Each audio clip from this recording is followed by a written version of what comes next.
All right.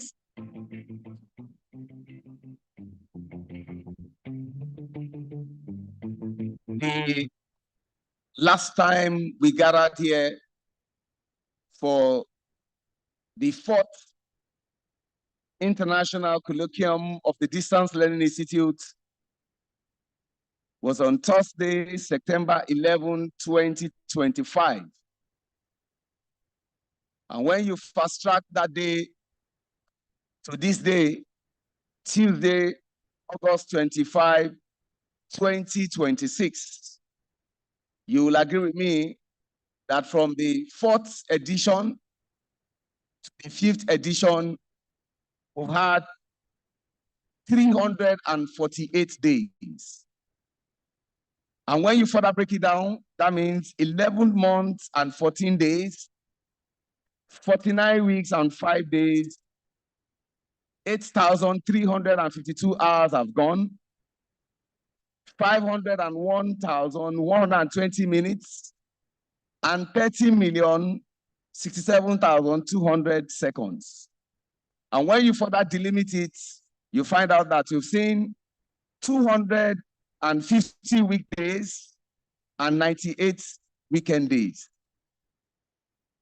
And this is the 5th International Colloquium of the University of Lagos Distance Learning Institute of the University of First Choice and the nation's pride.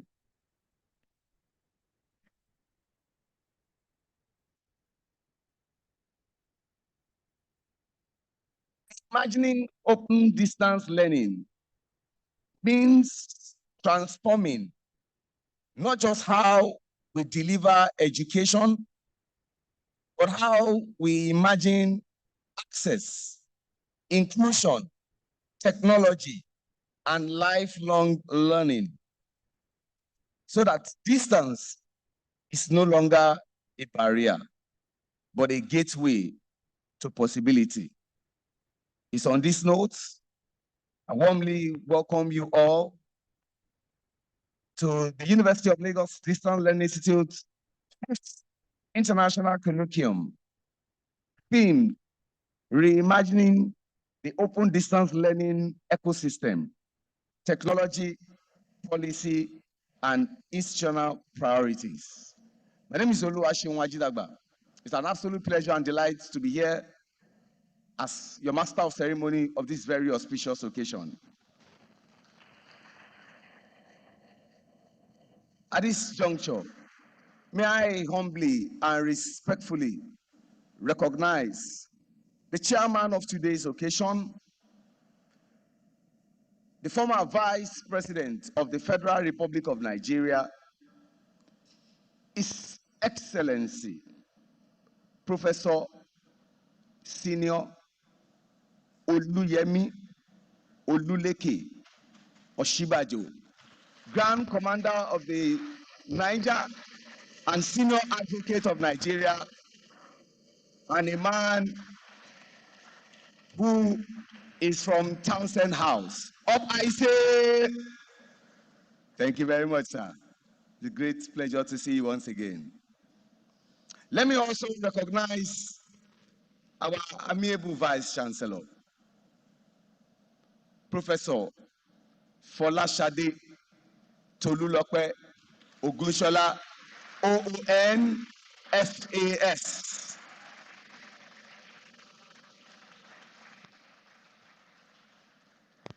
The keynote speaker from University of London, Center for Online and Distance Education, Emeritus Professor Stephen Brown.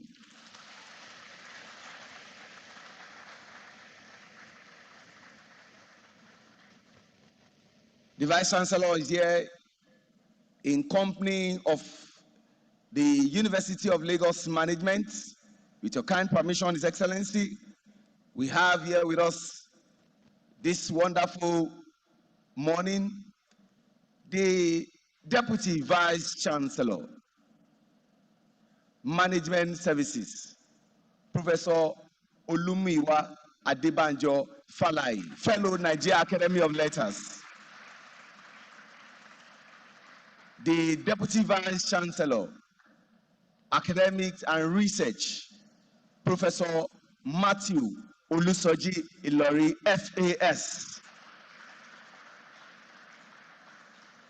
Our Registrar and Secretary to the Governing Council of University of Lagos, Mrs. Victoria Abosedi Wycliffe. The bursar of this great university, Mrs. Oluwafumilola Yetunde Adekunle, FCA. The university librarian, Professor Olatokunbo Christopher Okiki, CLN.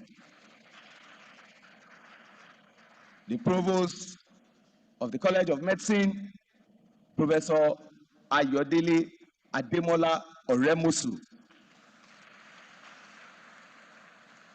The Director, Academic Planning, Professor Olufemi Bameke.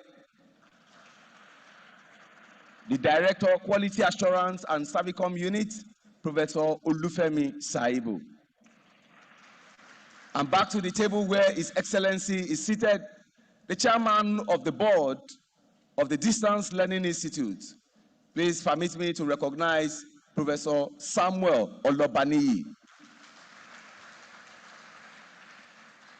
The Director of the Distance Learning Institute, Professor Risikat Oladoyin Dauda. We have panelists here. Let me just quickly recognize the immediate past Vice-Chancellor, National Open University of Nigeria, Professor Olufemi Ayinde Peters. A round of applause, please, for him. Fellow University of London, Center for Online and Distance Education, Dr. Liz Marr. A round of applause, please. The Deputy Director, Center for Digital Youth Development at the University of Ghana, Professor Simon Peter Kafui Aheto, Esquire. The Director, Ahmadu Bello University Zaria Distance Learning Center, Professor Muhammed Bashir Muazu. The moderator of the panel session, Professor Tolulokpe Adiola Ogunusi, Director of the Open and Distance Learning Center at Afe Babalola University, Ado-Ekiti. Yesterday we had a pre-colloquium and our guest speaker was Professor Francis Egbokari. A round of applause, please, for him. We have here the 12th Vice-Chancellor of University of Lagos, the Pro-Chancellor of Redeemers University, Ede, and the Chairman of the Board of the NUC, Professor Oluwatoyin Temitayo Ogundipe, FAS. All my wonderful deans that are here, the deans don't want to get into trouble by not recognizing one dean. I know we have the Dean of the Faculty of Physical and Earth Science, Professor Taiwo Ashekun. Please, a round of applause for her. The Dean, Faculty of Life Science, Professor Gani Oyetibo. Please, a round of applause for him, please. The Dean, Faculty of Engineering, Professor Samson Oluropo Adeosun. Please, a round of applause for him. The Dean, Student Affairs Division, Professor Lumiwa Johnson. Please, a round of applause for him, Agusoye. And of course, the former Registrar and Secretary to the Governing Council of University of Lagos and the Director, Office of Advancement, Dr. Taiwo Folashade Ipaye, FNIM. And finally, before we get into the nitty-gritty, our own Director, Adetokunbo Babatunde Shofolue, Center for Information, Technology and Systems, Professor Muhammed Olawale Akim Amuda, Provost St. Augustine College of Education, Reverend Father Dr. Olufemi. A round of applause, please. All my directors, all students of the best university, great Akokite, great Akokite, greatest of the greatest of the greatest Akokite. Once again, thank you very much. All right, we go straight into the event. We'll come back to more and more recognition. Owing to exigency of time, we need to do this. At this juncture, may I please invite us to be on our feet as we take the first stanza of Nigeria's national anthem. And of course, we will also remain upstanding to take the best institutional anthem anywhere in the world, the University of Lagos anthem.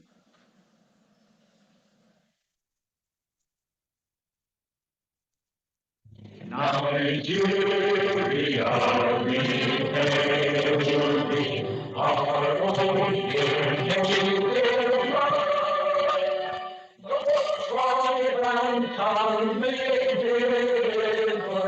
in brotherhood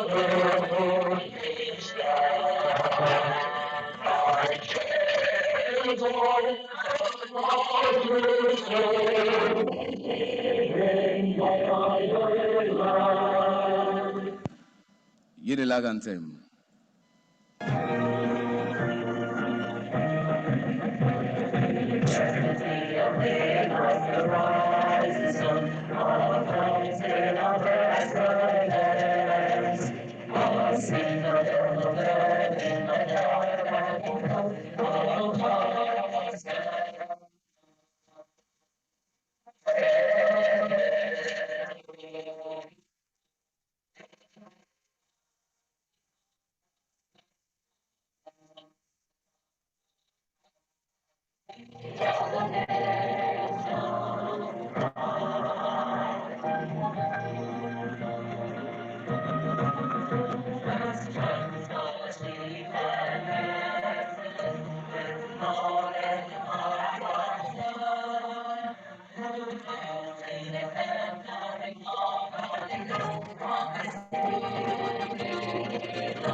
You may please be seated.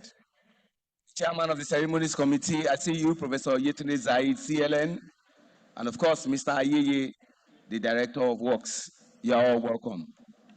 Distinguished guests, you once again welcome to the University of Lagos Distance Learning Institute 5th International Colloquium, theme, Reimagining the Open Distance Learning Ecosystem, Technology, Policy, and Institutional Priorities.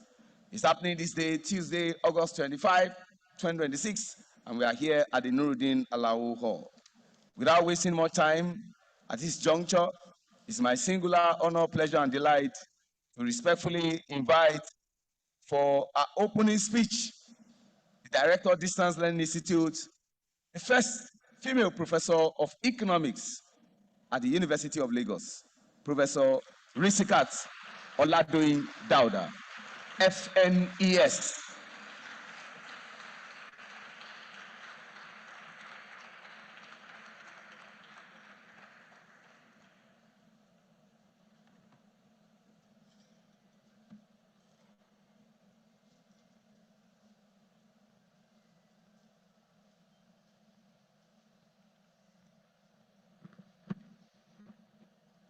His Excellency, Professor Yemi Osinbajo, SCN, GCON, former Vice President of the Federal Republic of Nigeria and Chairman of this Colloquium. Emeritus Professor Stephen Brown, Fellow, University of London, Center for Online and Distance Education, our keynote speaker.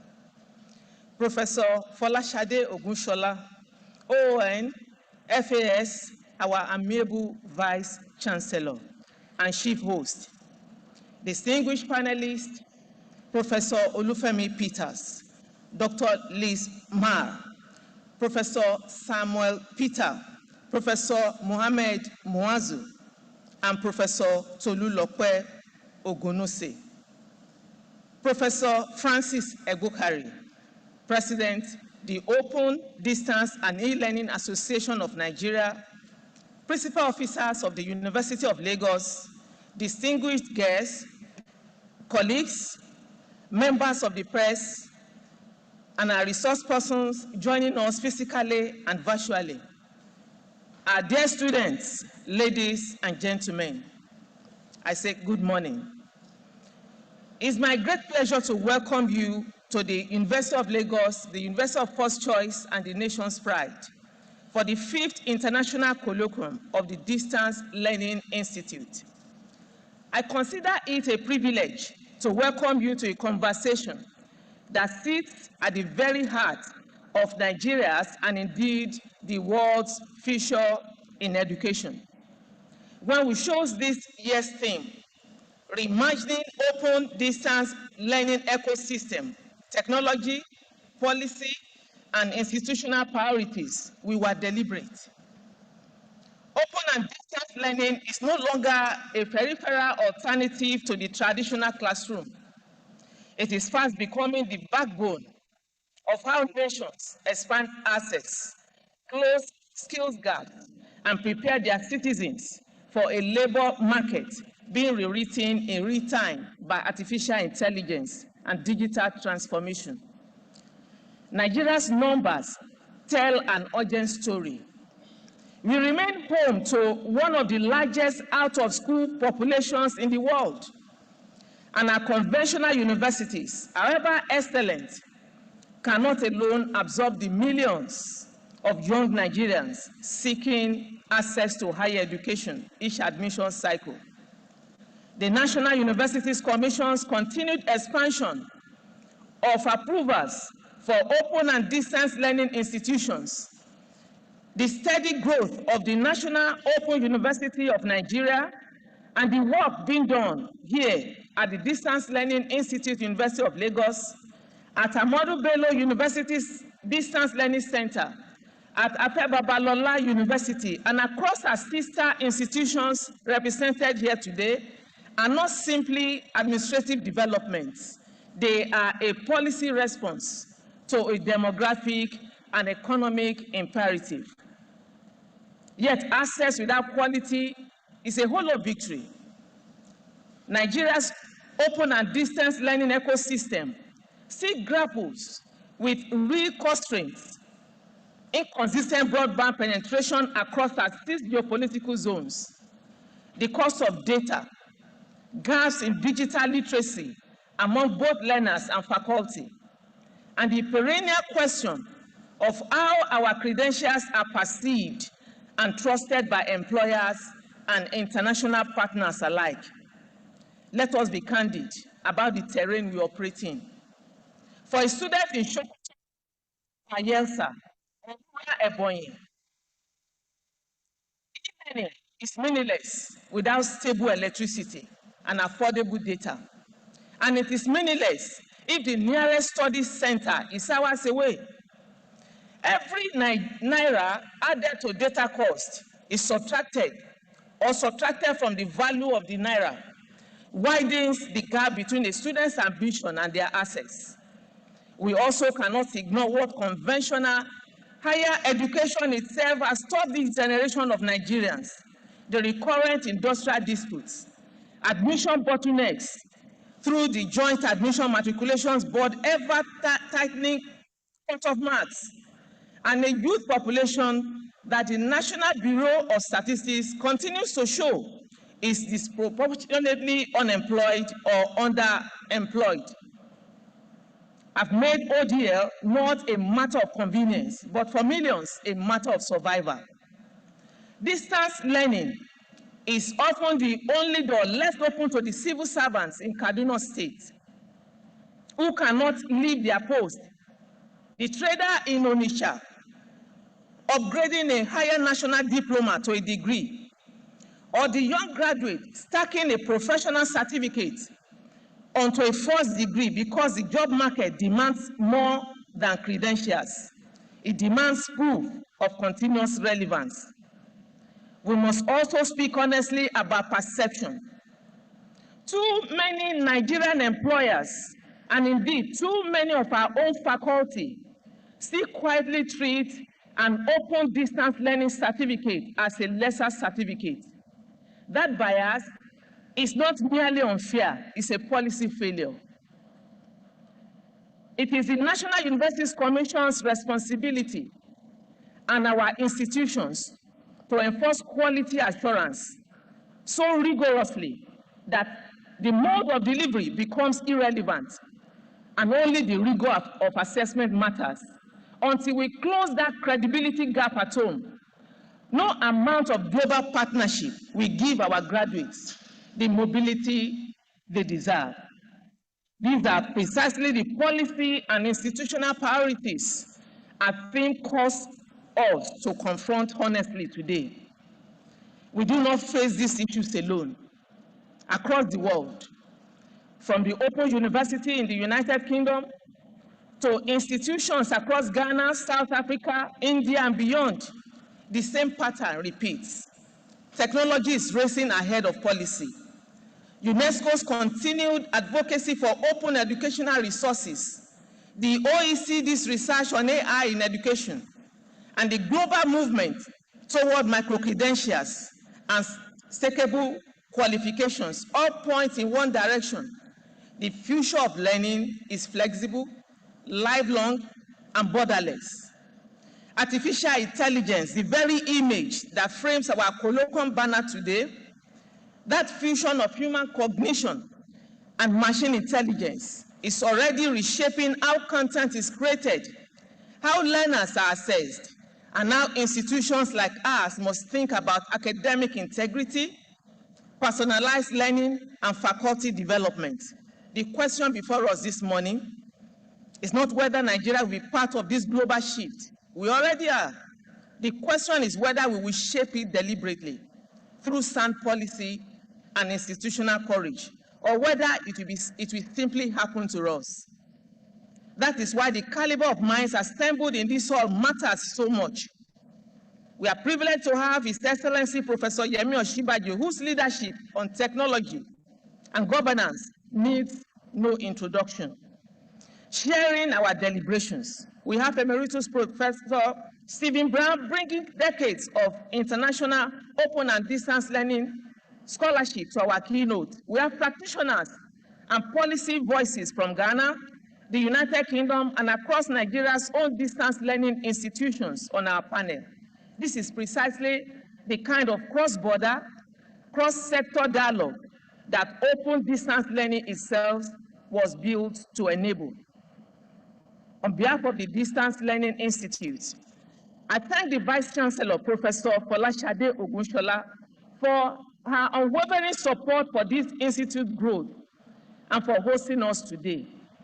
I thank our chairman, our keynote speaker, our panelists, and every partner institutions represented here. To my colleagues in the ODL community, let today's conversations move beyond auditorium. Let the policy recommendations that emerge here find their way into our institutional strategic plans, into NUC guidelines, and into the national conversation on education financing and access. Nigeria cannot afford another colloquium whose brilliant ideas remain trapped in a communique. Distinguished guests, ladies and gentlemen, I welcome you once again, and I wish us all a robust, productive, and honest colloquium. Thank you, and God bless.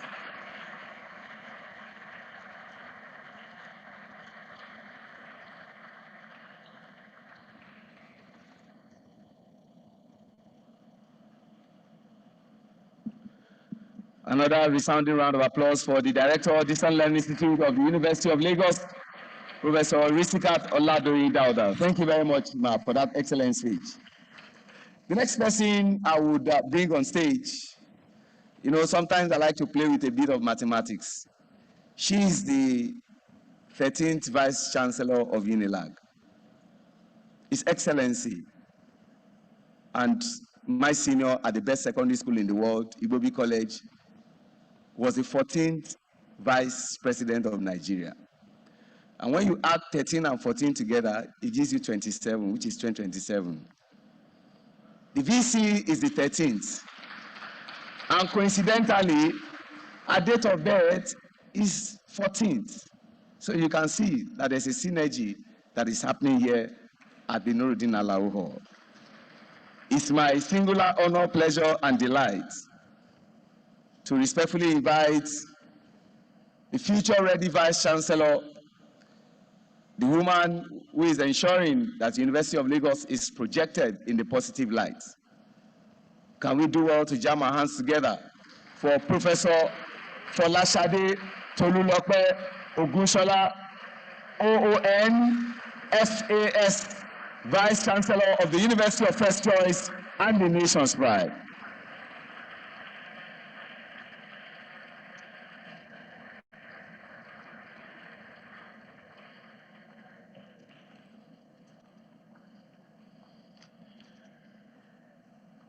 The chairman of the occasion, Professor Yemi Osinbajo, former Vice President, Federal Republic of Nigeria. The chairman, NUC Board, and former Vice Chancellor of the University of Lagos, Professor Toyin Ogundipe. Emeritus Professor Stephen Brown, the keynote speaker. Former Vice Chancellor of the National Open University, Professor Olufemi Ayinde Peters. Dr. Fumilayo Murebishe, the Directorate of Open Distance and E-Learning at the National Universities Commission, representing the ES of the NUC.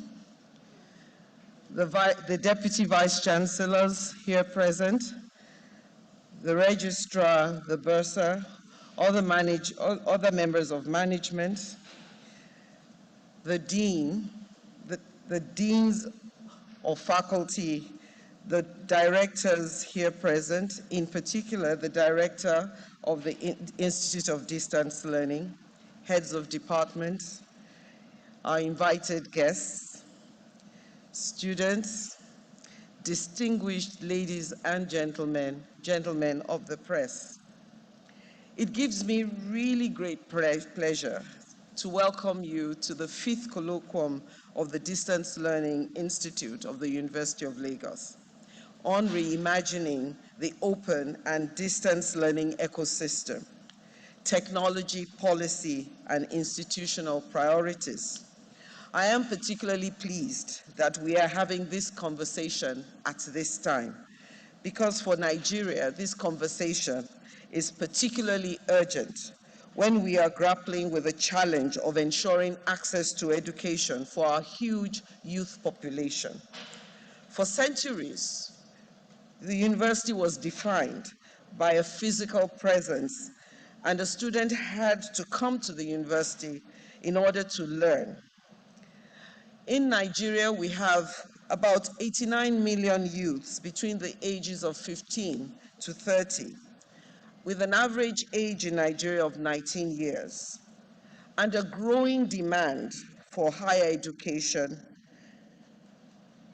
And we have significant geographical inequalities in access, and a labor market that is increasingly demanding continuous learning and reskilling. So how do we educate this population? And how do we keep relevant in a world that is rapidly changing? So it is very clear that the old university model will not educate our teeming youth population. Today, technology has made it possible to learn from anywhere. Open and distance learning provides an important pathway for expanding access to higher education for workers, people with disabilities, those living far from university campuses, and those who simply need a more flexible mode of learning. The National Universities Commission has recognized ODL as an important instrument for expanding access and equity in Nigerian higher education and has established regulatory frameworks for open and distance learning, e-learning, and open educational resources. Importantly, Nigeria has also moved beyond the perception, I hope, that ODL degree is somehow inferior to a conventional university degree. Policy-wise, that has happened, but that needs to percolate to each and every one of us, including the students who want to access education. The Federal Ministry of Education has affirmed that degrees obtained through accredited ODL institutions have the same value as degrees obtained from conventional universities. Here at the University of Lagos, we no longer put distance learning on the certificate because we have assured the same quality.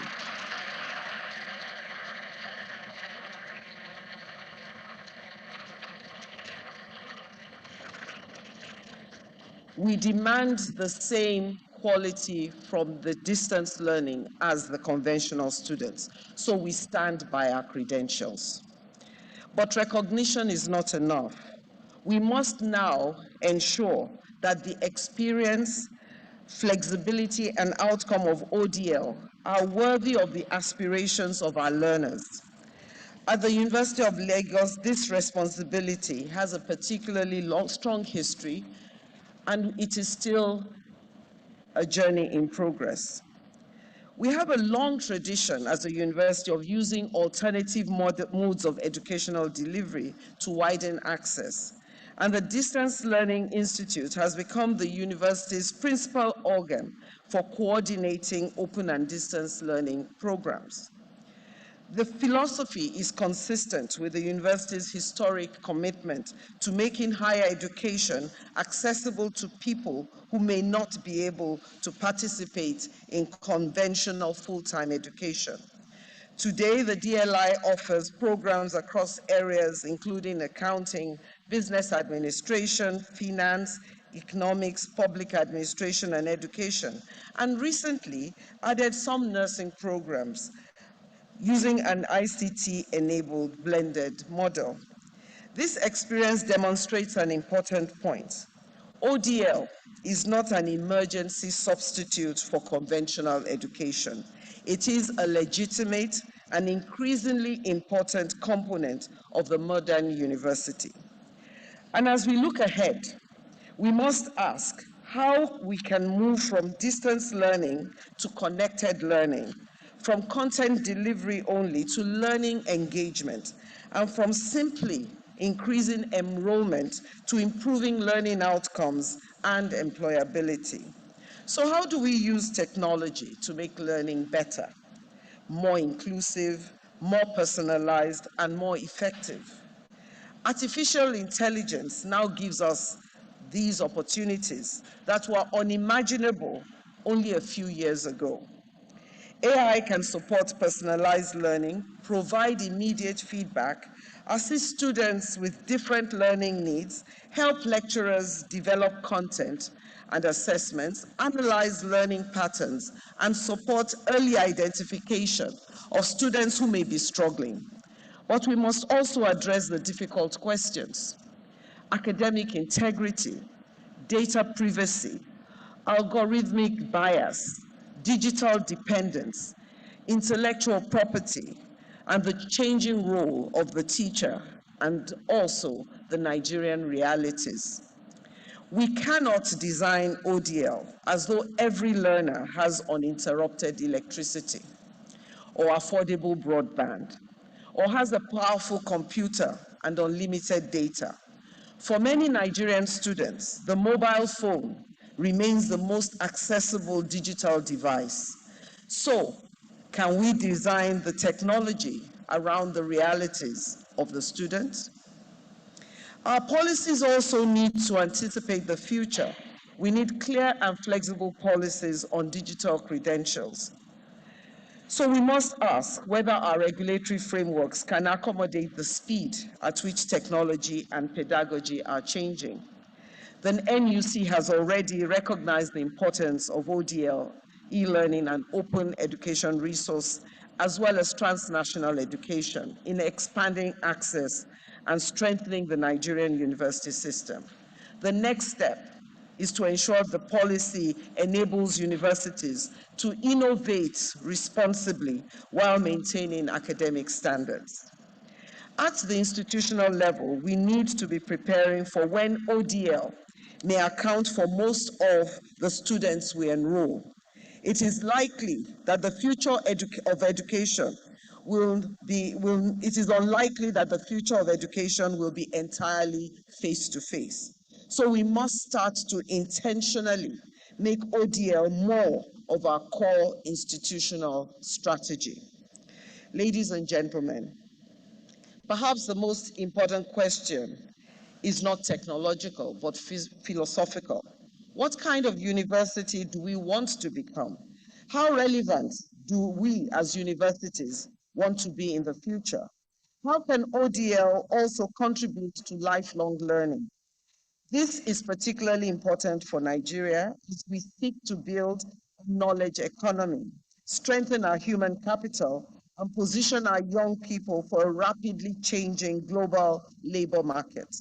So as we begin this conference, how can we use distance, technology, and innovation to bring quality education closer to every Nigerian who has the capacity, commitment, and desire to learn? I would like to propose 5 questions for our deliberations. First, how do we harness emerging technologies, including artificial intelligence, without compromising academic quality and human connection? Second, how do we develop policies that encourage innovation while protecting standards, equity, and the integrity of qualifications? Third, how do we build institutional capacity so that ODL is integrated into the mainstream strategy of our universities? Fourth, how do we close the digital divide so that technology expands access to education rather than reproduce inequality? And finally, how do we measure success?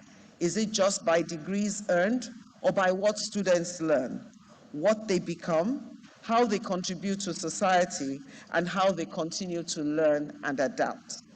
I believe that these are some of the questions that will be discussed today, and I look forward to the ideas, the partnerships, and commitments that will emerge from our deliberations. It is therefore my great pleasure to welcome you all again to this conference and to declare the conference open. Thank you very much.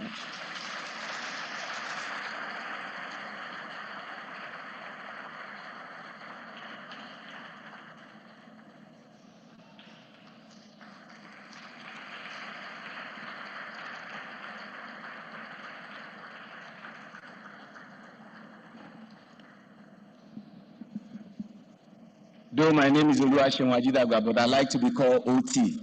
And OT is an acronym for Oliver Twist. And you know what an Oliver Twist does? He just like to ask for more. It won't be out of place if you give my Vice-Chancellor, the future-ready Vice-Chancellor, Professor Paula Shade Tolulope Oguchola, OON, FAS, another resounding round of applause.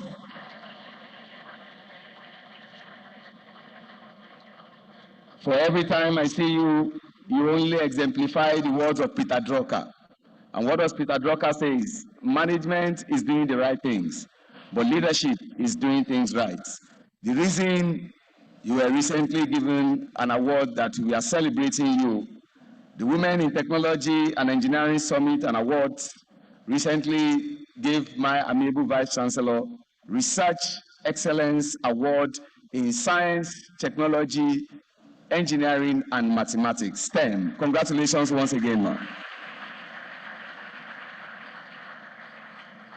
Just very quickly, the Executive Secretary of NUC, Professor Abdullahi Yusuf Ribadu, I've been told is here represented by the Director, Open Distance and E-Learning, Dr. Fumilayo Murebishe. You are welcome, ma. Sorry, ma. Welcome all our other amiable former Vice-Chancellor and former Deputy Vice-Chancellor Management Services, Emeritus Professors, Emeritus Professor Du Oni, Fellow Nigeria Academy of Letters, former Deputy Vice-Chancellor Management Services, and of course, former Vice-Chancellor of Elizabeth University, Emeritus Professor Olukayode Amond. You are welcome. Thank you very much. The next person I'll be bringing on stage, not only is he a professor of law of evidence, he's a senior advocate of Nigeria, he's a Nigerian pastor, a lawyer, and politician. And he served as the 14th Vice President of the Federal Republic of Nigeria. Not only that, he attended the best secondary school in the world, Igbobi College, a member of the 74-75 set of Townsend House.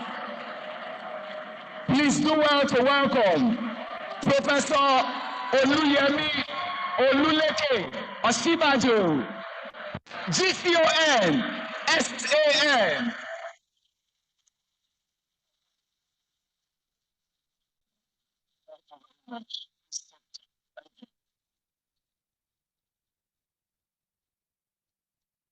After an introduction like that, I better make sense here today.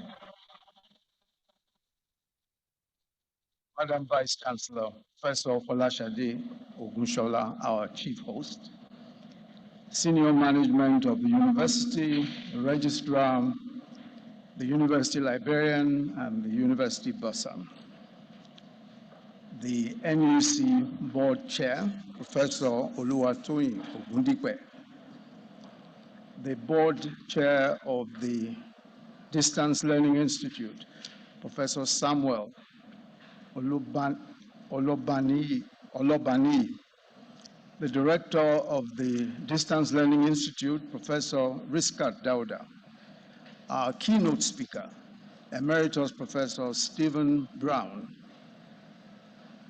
the representative of the NUC Executive Secretary, Dr. Fumilayo Murebishe, former Vice-Chancellor of the National Open Universities of Nigeria, Professor Olufemi Peters, our distinguished panelists, deans of faculties, and the great Akokites, greatest of the greatest of the greatest of the greatest Akokites.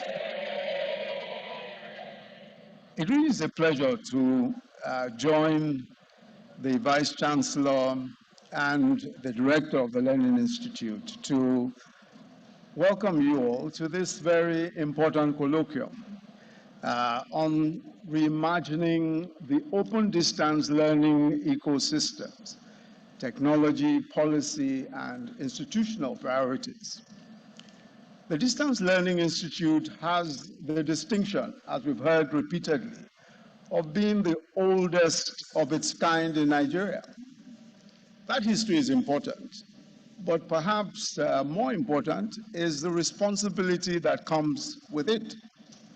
Institutions that pioneered yesterday must also be prepared to lead today and indeed tomorrow. And there's perhaps a very simple reason why this particular conversation is urgent. The mathematics of access to university education in Nigeria simply does not work if we continue to rely on mainly our conventional campus model for university education. Today, more than 2.2 million young Nigerians seek admission through JAM annually. Yet, historically, our entire tertiary system has admitted only about 35% of that number every year. And even more striking is where the demand is concentrated. In recent years, the overwhelming majority of applicants have chosen universities rather than polytechnics or colleges of education. Now look 10 years ahead. By 2036, Nigeria's population is projected to be something close to 250 million. We're growing at roughly about 5 million people every year. That's about the size of Liberia every year. If demand for higher education simply rises at the same rate as population, we'll be looking at close to 2.7 million applicants every year. And if secondary school completion improves, as we certainly hope it will, the number could easily exceed 3 million annual applicants. So the question is very practical. Where will we put these people? We can't possibly build enough lecture theaters, hostels, laboratories, physical campuses using the traditional campus method alone. To meet that scale of demand, we simply have to do something else. This is why open and distance learning can no longer be seen as something on the margins of higher education. It is now clearly a national necessity. And for many years, distance learning was mainly about overcoming geography. How do we reach the student who can't come physically to a university campus? The working mother, the civil servant that lives hundreds of kilometers away, or the professional who can't leave work, or the young person who simply can't afford to relocate. All that remains important, but the challenge today is much bigger. We now have to ask, how do we educate millions more Nigerians without having to build more physical university spaces? And that is where technology, and especially artificial intelligence, changes the equation. Until recently, one of the weaknesses of mass distance education was that scale often came at the expense of personal attention.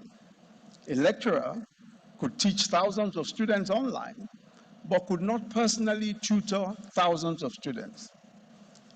AI potentially changes all that. Imagine 50,000 students enrolled in a program, but each one having access 24 hours a day to an AI tutor that can explain difficult concepts again and again, test understanding, translate material, provide feedback, and adapt learnings to the learner's own pace. Certainly, we may be able to combine mass access with personalized learning. And that is very important, especially for a country such as ours. But it also means that we must stop thinking of innovation as simply taking the old university and putting it online. If all a 2-hour lecture, put it on Zoom, upload a PDF, and call that transformation, we simply have changed the medium, but we haven't changed the model. The real opportunity is to rethink the entire learning experience. What should students learn now? How should they learn it? How should we assess students? How can they acquire qualifications in smaller stages over time? How do we make learning available throughout a person's working life? AI and other technologies are changing very quickly law, accounting, banking, medicine, engineering, and other professions. Millions of people already in the workforce will also need to return repeatedly to education to acquire new skills. So the future of distance learning is not only about young people trying to enter university for the first time.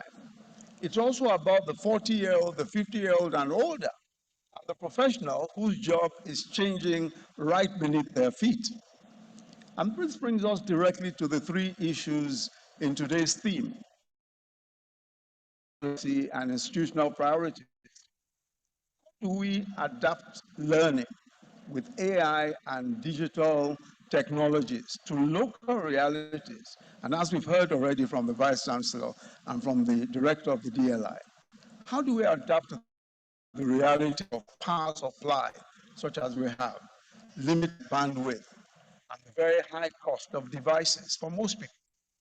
How do we ensure that our systems work on mobile phones, even offline?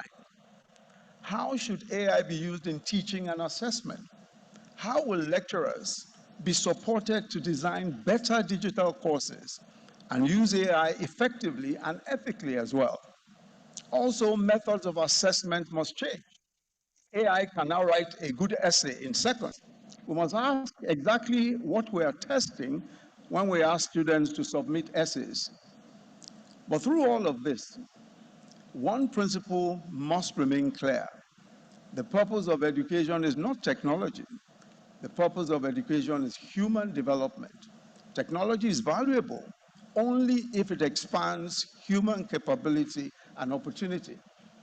And that is ultimately the great promise, in my view, of open distance learning. It can say to the person who cannot relocate, the worker who cannot stop earning, the person living with a disability, or the professional who needs new skills, and crucially, to the millions of young Nigerians for whom there simply may be no physical seat in a conventional university. They say to all of this, quality education is still available to you. And that is why this conversation today matters. This institution, the DLI, that pioneered distance learning in Nigeria, now has an opportunity to help pioneer its next generation. Our questions today should therefore be practical and ambitious. What should Nigeria's open distance learning ecosystem look like 10 years from now? How many more Nigerians can we educate? What technologies do we need? What policies must change? How should we learn, or how should we train lecturers? How should assessments evolve? And how can AI help us achieve something that the traditional model alone simply cannot achieve? High-quality university education at the scale of Nigeria's future population.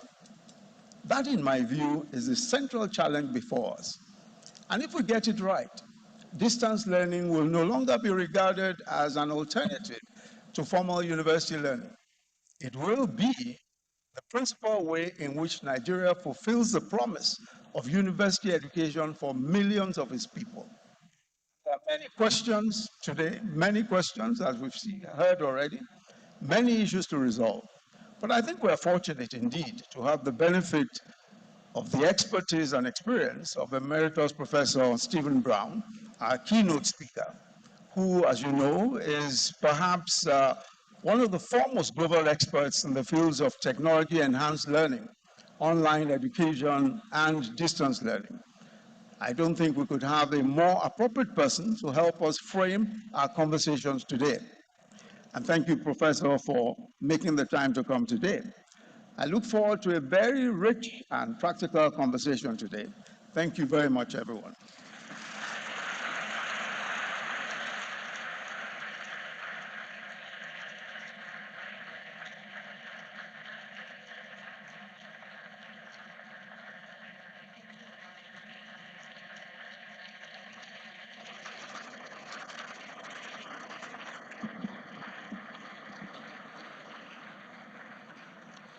Please, another resounding round of applause for Professor Yemi Osinbajo, GCON SAN, the man who distinguished himself in several ways. The School Prize for English Oratory, 1972. Adeoba Prize for English Oratory, 1972 to 75. Elias Prize for Best Performance in History, WASC, 1973. School Prize for Literature, HSC, 1975. An African Statesman Intercollegiate Best Speakers Prize, 1974. And also the Graham Douglas Prize for Commercial Law. And I recall vividly some years ago, you remember, sir, when the school was celebrating the 90th birthday, and you were talking about the woman who brought out this skill of yours, late Mrs. Elushade, when you were in GSS 1, and then you were writing essay.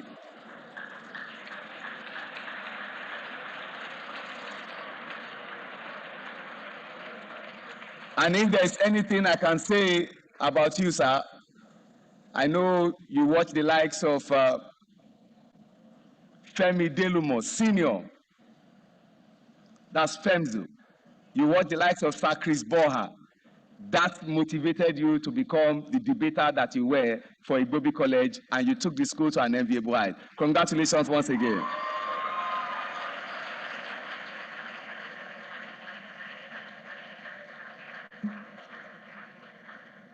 It's now time to listen to our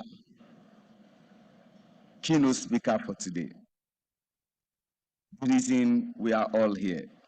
And I talked about reimagining open distance learning ecosystem, technology, policy, and institutional priorities.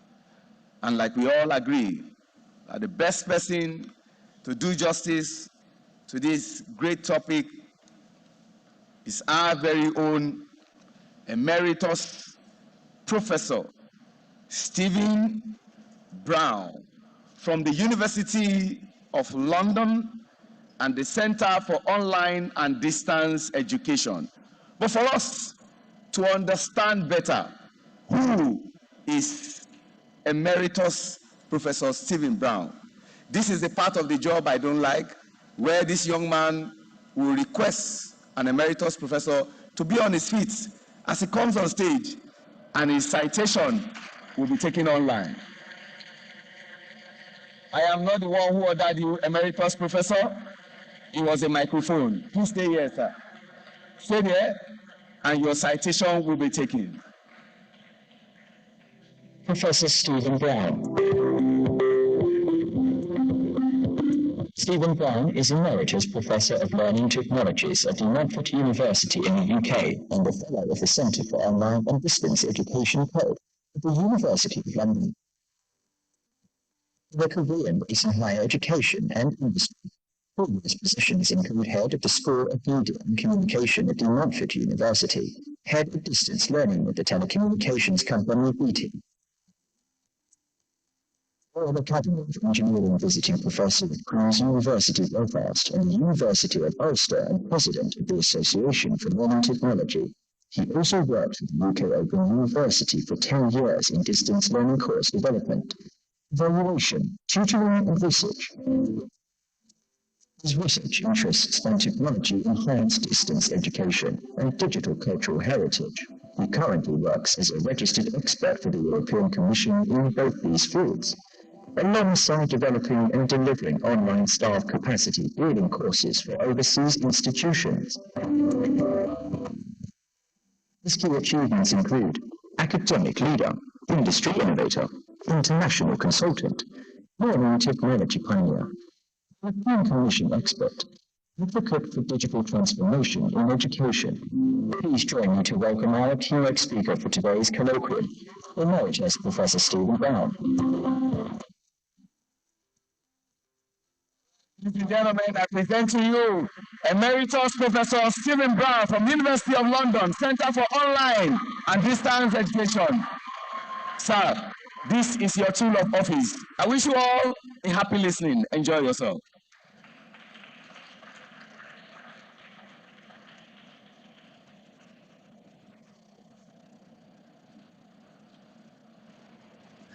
Well, goodness me, I've now got to follow that.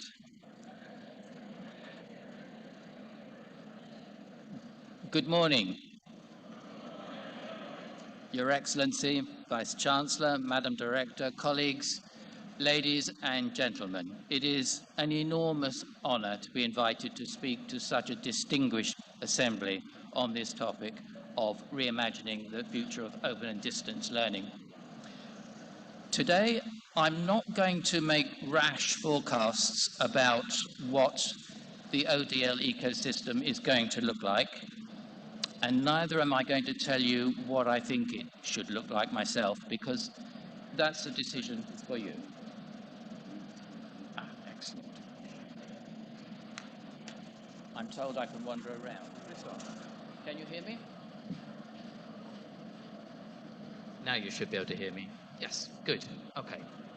So, we've heard how important open and distance learning is here in Nigeria and indeed worldwide. And I've told you what I'm not going to be doing. So let me now move on to what I am going to be doing, which is I'm going to be addressing this question. What is the pathway to an ecosystem that best fits your context, your students, your capabilities, and your ambitions? And along the way, I'm going to be revisiting why ODL is so important and looking at some of the challenges that the higher education system faces and responses to those challenges and ways of achieving those responses. And at the end, I'm going to suggest a few tasks for you to do. But first, I'd like to begin with perhaps a bigger question, which is simply, what kind of a future do we actually want for our students and for our societies? And how can we achieve it? We know that education can have a really powerful transformative effect. It can enable people to overcome limitations of income, gender, social position. It can improve people's health, their sense of well-being, their sense of fulfillment.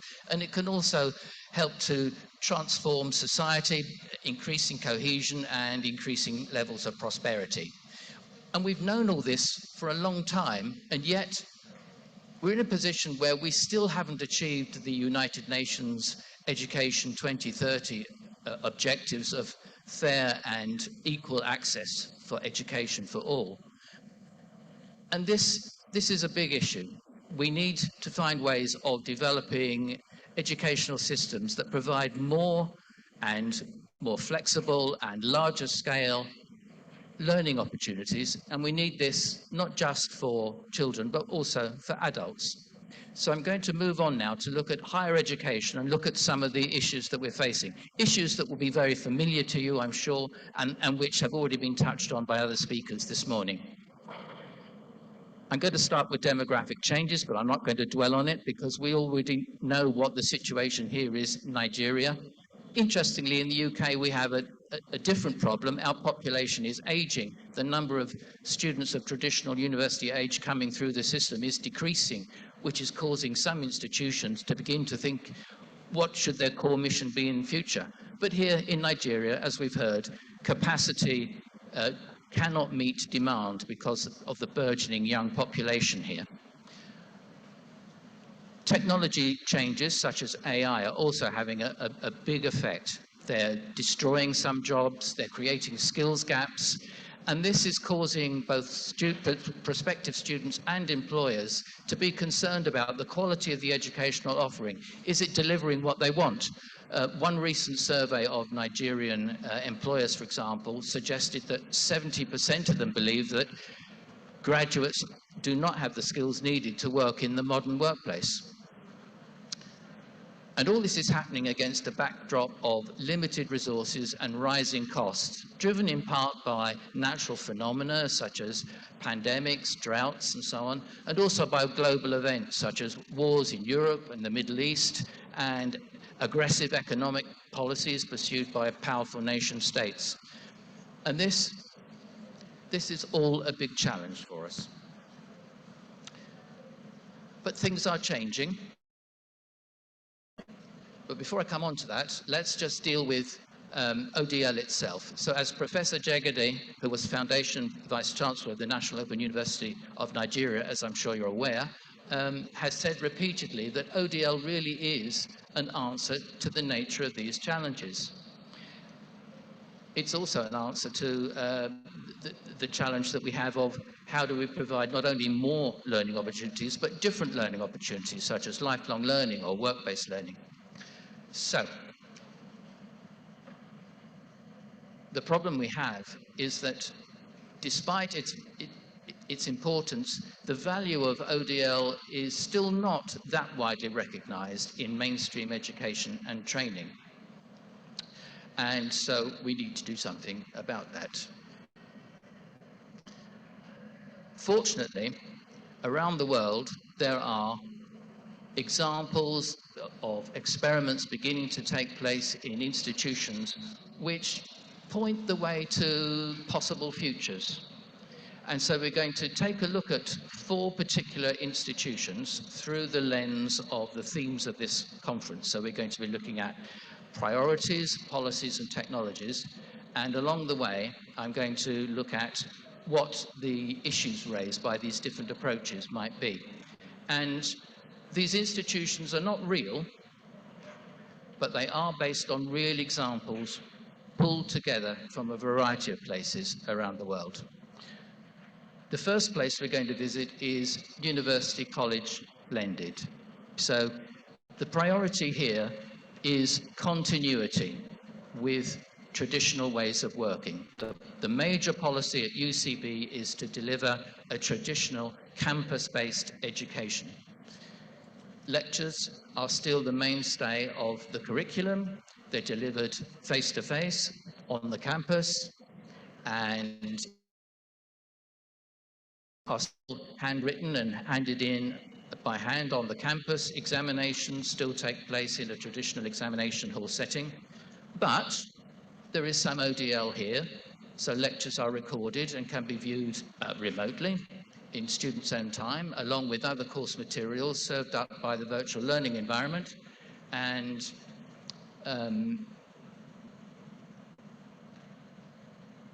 it's still basically, I think you'll agree, a traditional university, but with some ODL elements there. The important thing is that the critical interactions between staff and students still take place on campus. So although you can get a degree at UCB with not attending the campus all the time, you can't get a degree at UCB if you don't attend at all. The technologies being used here are very lightweight, you can see. It's basically a VLE which can serve up some quantity of content and can support low bandwidth communications between staff and students. The issues raised by this are, well, first of all, flexibility. If another COVID pandemic came along, UCB would be in trouble. They haven't got the flexibility to adapt. Another issue is limits to growth. They cannot increase the student numbers significantly without overwhelming the campus facilities.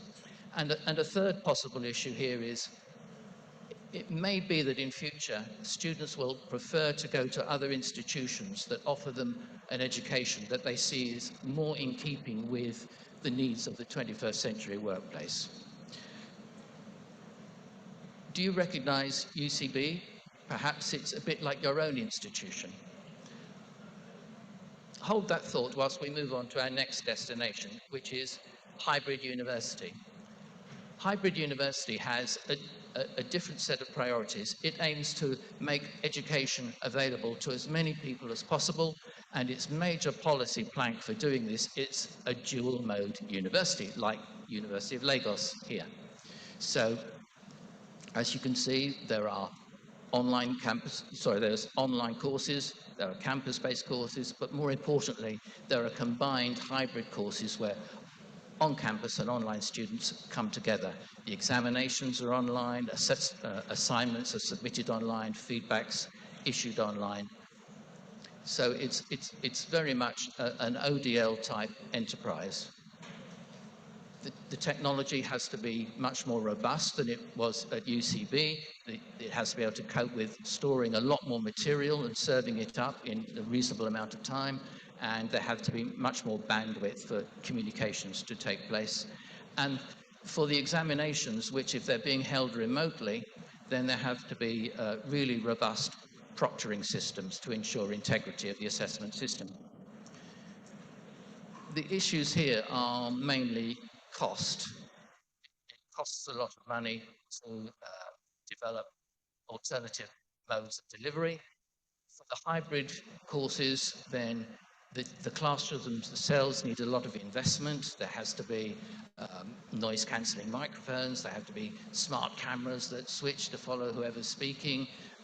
And there are extra staffing costs because in order to ensure that the online and the face-to-face students get equal attention, you need at least 2 tutors for every classroom that you're running.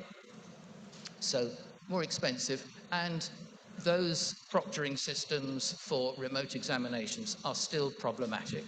There's work to be done there. Again, maybe you recognize this.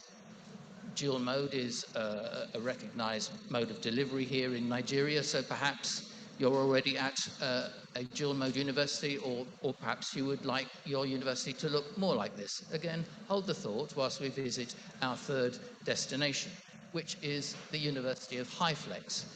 Now, HyFlex was hit really badly by the COVID pandemic, and the senior management team have decided they do not want to be in that position ever again, and so the priority here is flexibility.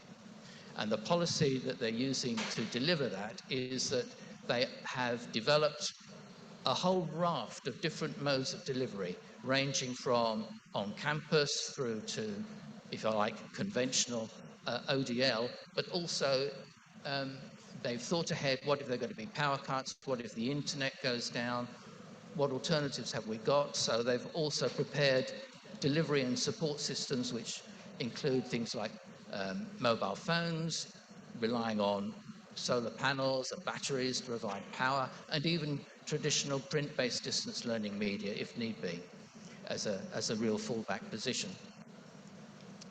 Okay, they also have a variety of different examination systems, so you can be examined on campus, but if need be, the university can switch to distance delivery, and again, if need be, they've also got a network of potential remote examination centres that they can bring into use as circumstances change.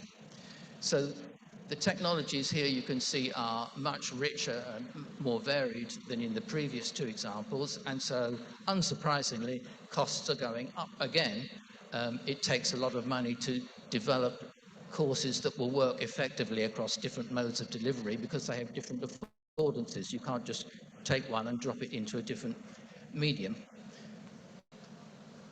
And there's a potential problem also from students and staff becoming accustomed to one mode of delivery and then finding that they have to switch to a different one and not being at all comfortable with that and basically complaining about it. Again, we saw that during COVID. So there's one last institution to visit, and this one's different from all the others. The MOOC Institute for Training is a purely commercial operation. Its priority is profitability. Policies designed to achieve that are, on the one hand, maximizing student revenue, and on the other hand, minimizing costs. So to maximize revenue, they have a very generous accreditation of prior learning scheme to enable students who wouldn't normally be accepted in other universities to take up a place at MIT. And all the courses are small micro-credentials, and therefore the initial course fees are low.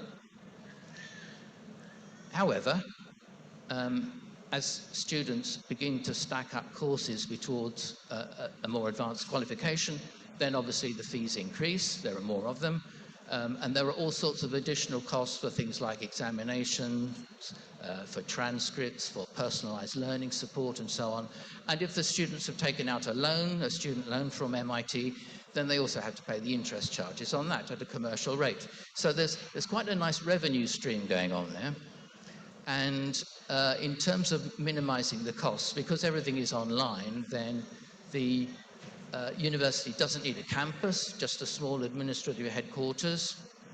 The courses only run when enough students have enrolled on them to make them financially viable. And the staff, the support staff, the academic support staff at MIT tend to be mostly young career academics on fixed-term, zero-hour contracts. So these contracts can be flexed up and down, but it's a very unreliable and rather small income for the staff concerned. So the issues here are, what's the quality of a degree earned at MIT? There are doubts about that. Student retention is a big problem, because as students begin to realize just how expensive it is actually, much more than they thought it would be, then they begin to drop out. The students who were brought in with relatively minor matriculation qualifications also begin to struggle as they encounter the reality of university level education. Staff churn is another problem as these low-paid fixed contract academics move on to more secure and better paid academic careers. So there are issues here as well. Oh, and I should have mentioned, sorry, let me just go back if I can. I should have mentioned the technologies.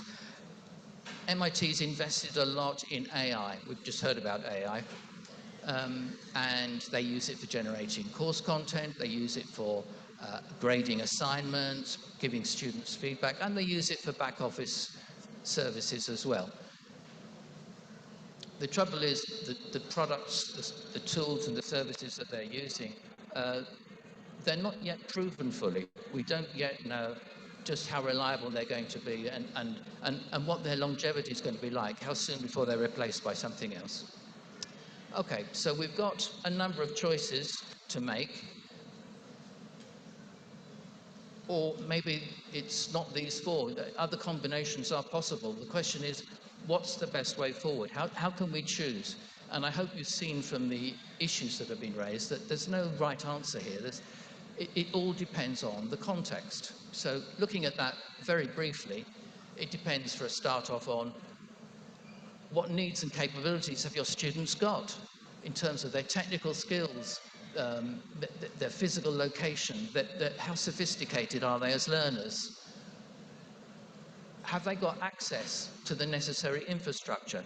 Can they afford it? Is it available at the times that they need it? Is it reliable? And as an institution, how much variety do you have to be able to respond to from employers, from professional recognition bodies, from regulators, and so on?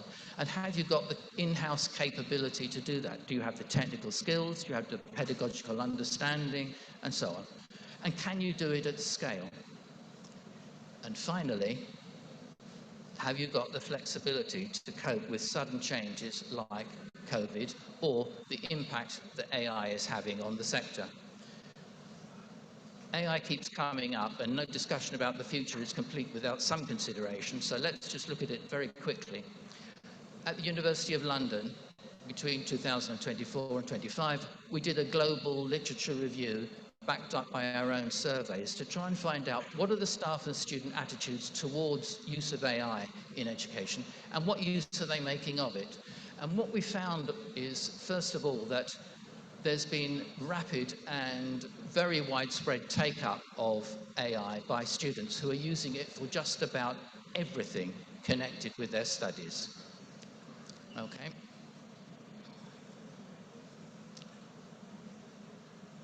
Staff,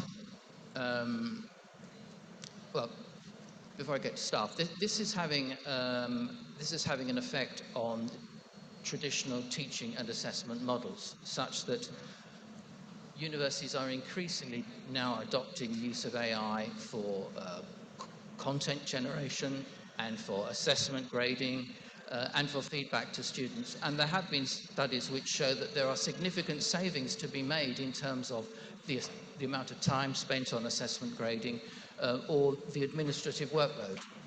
So a positive picture, but it's not all positive. It's been noticed that there are uneven performances across different groups of students, particularly in the ODL context, because of issues to do with access to infrastructure and tools and cost and AI literacy skills. Another problem is, as we've heard earlier, potential bias in these algorithms. AI-generated course content may contain religious bias, political bias, gender bias, who knows?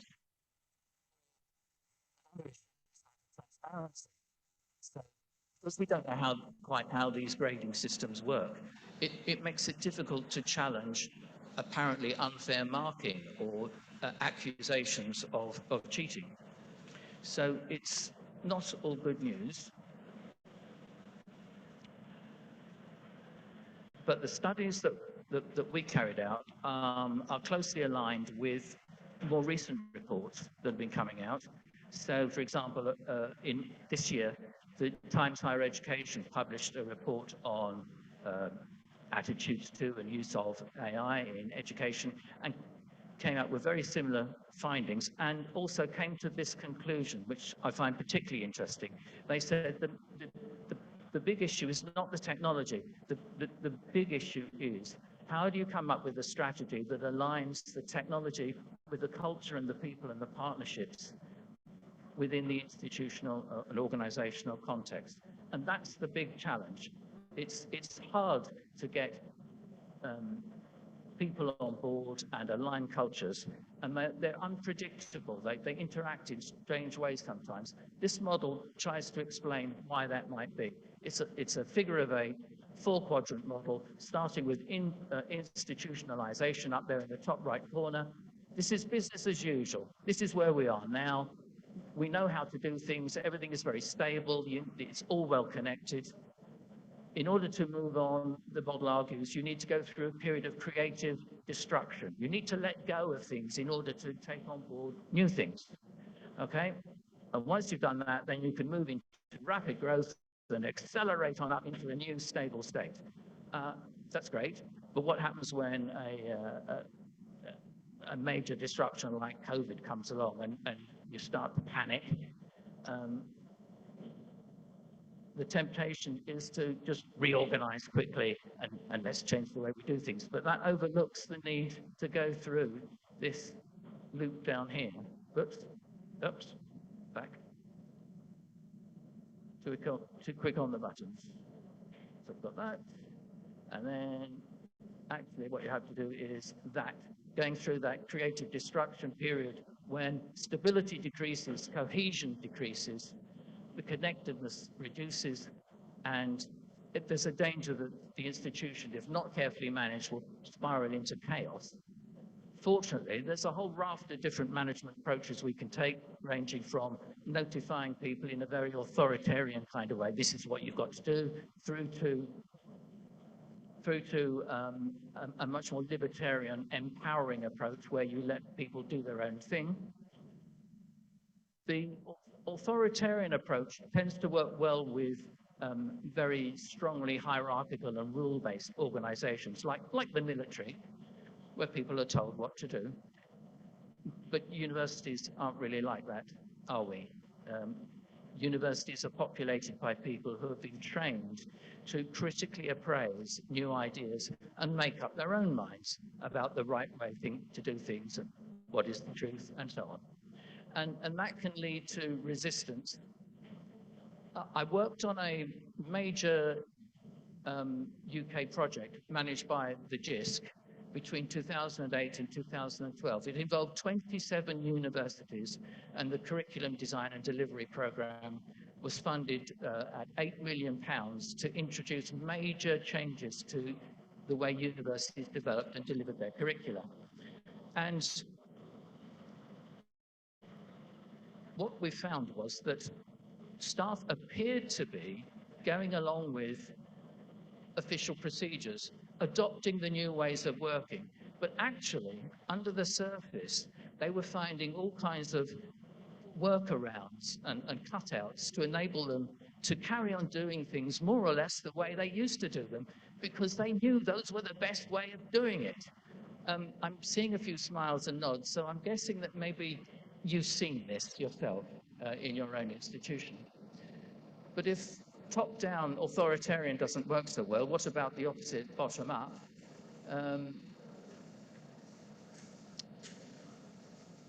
It can work well for a while, but not at scale and not over time generally, because a small team freed of a lot of constraints will be able to innovate, but as soon as it begins to become successful, it'll run into opposition very often from colleagues elsewhere in the institution who see the threat that this innovation poses to the stability and the connectedness of their part of the organization.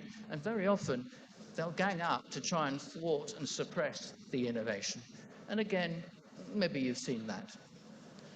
Okay, so fortunately, there is some middle ground around the idea of collaboration, where stakeholders get together on an equal basis to discuss and reach a consensus on what the priorities are priorities which will be beneficial to everybody concerned. And if you do that, then the not invented here or the feral systems that we've seen elsewhere tend not to arise because people feel that they've got agency, they're in control, and they can see that it's going to deliver benefits that work for them.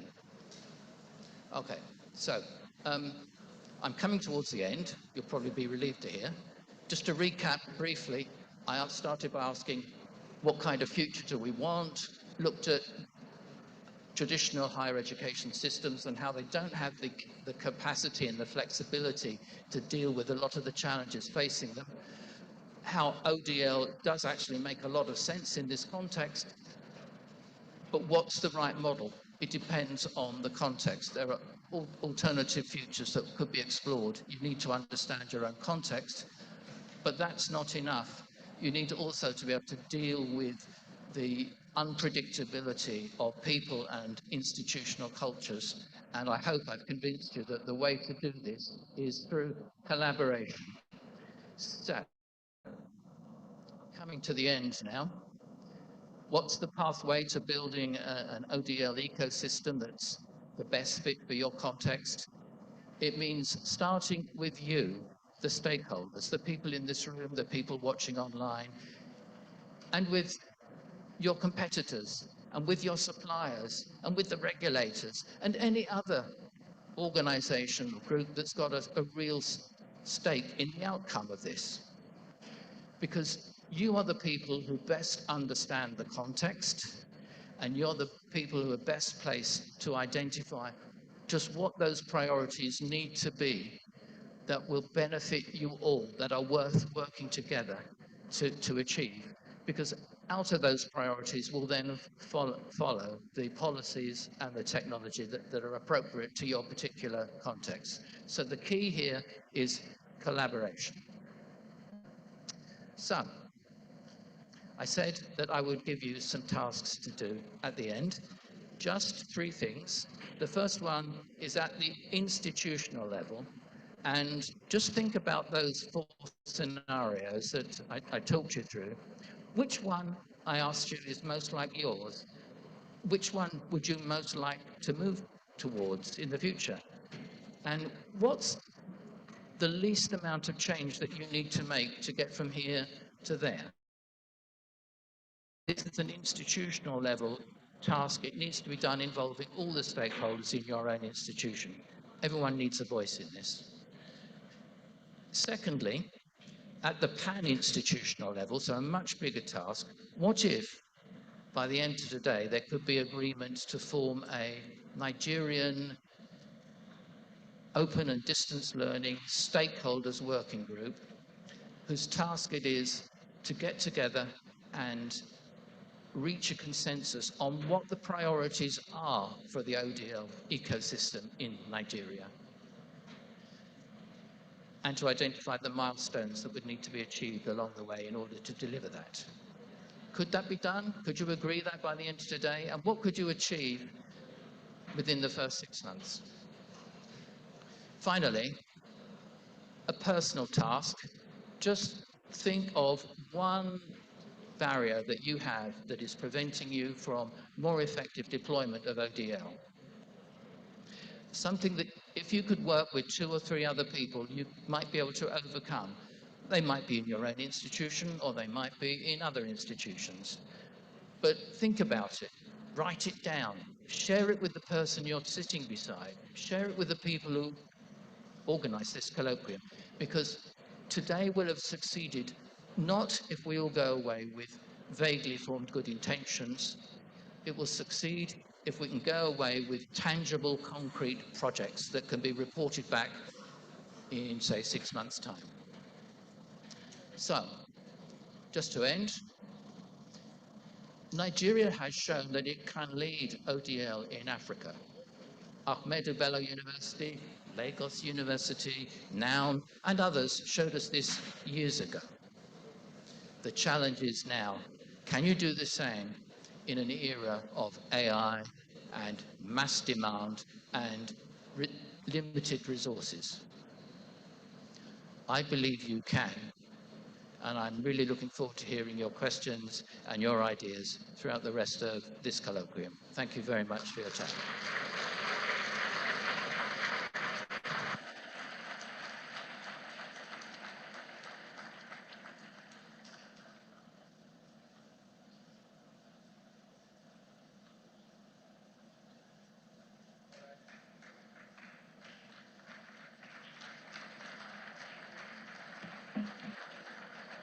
All right, another resounding round of applause for Emeritus Professor Stephen Brown.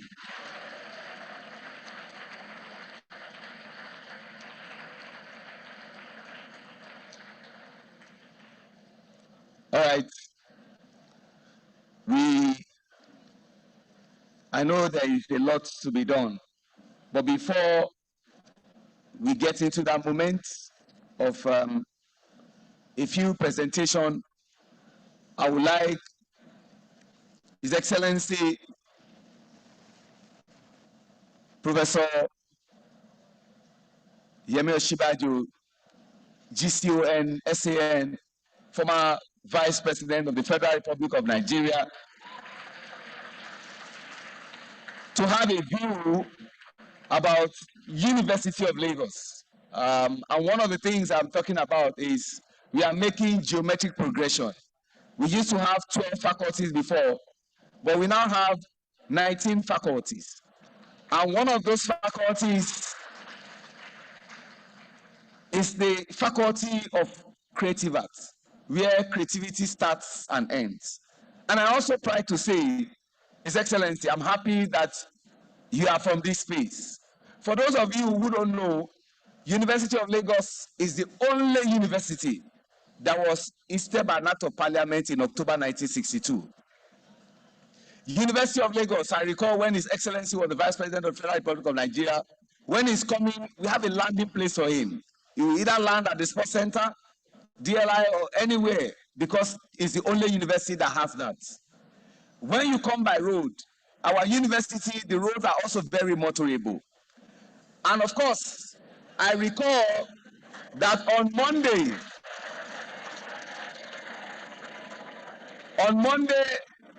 October 31, 2023, the former German Chancellor, when he had a stopover in Abuja to see the President of the Federal Republic of Nigeria, when he was coming to University of Lagos, Olaf Scholz came to Unilag via the Lagoon Front, becoming the first international visitor to come to Unilag via the Lagoon Front. And that's the only university that you can see that is sitting close to the Lagoon Front. My future-ready Vice-Chancellor, Professor Folashade Tolulope Ogunshola, the first sitting female Vice-Chancellor to be conferred with an OON and FAS, is making frantic efforts that in no distant time, Unilag will be accessed by tube and by train. But for your viewing pleasure, I want to leave you in the hands of the students of the Faculty of Art, University of Lagos, the University of First Choice, and the nation's pride. So you can see the performance that they will put up.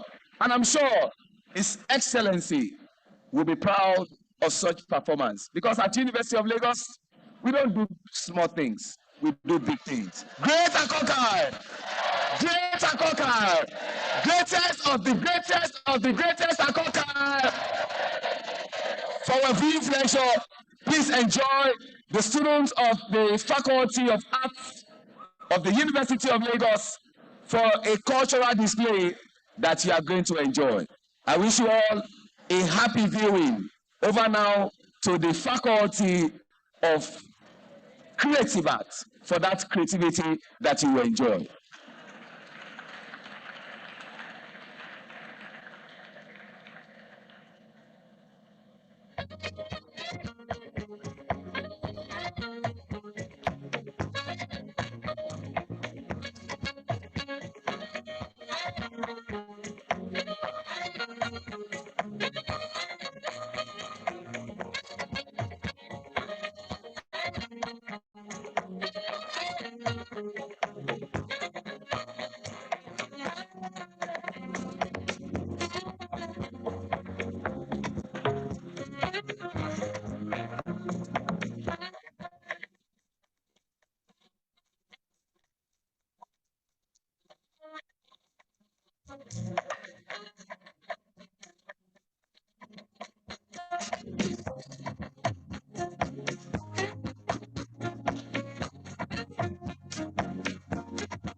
money, more for what? Good money, oh. How are you, good money, oh.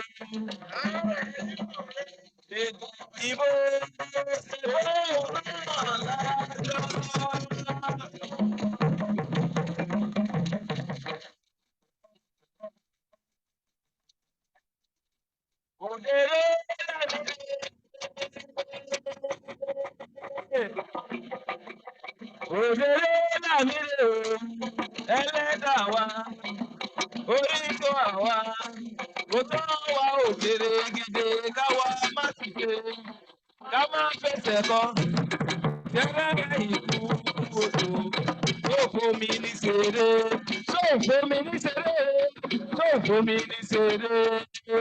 Òkú màré, sàmàré, ìgbà funfun àdéhùn olómi o, òde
Orí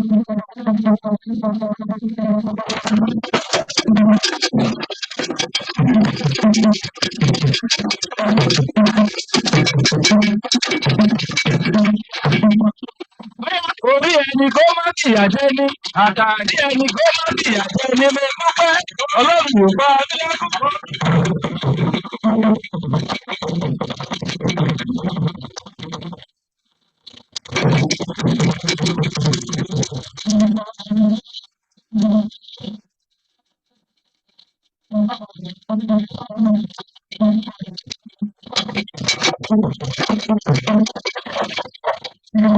Àbìdí ẹ̀sìn bẹ́lẹ̀ sí, àbìdí ẹ̀sìn bẹ̀lẹ̀ fún, níbo ni ìkọ̀dí mi sí?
Another resounding round of applause for our students of Faculty of Creative Arts.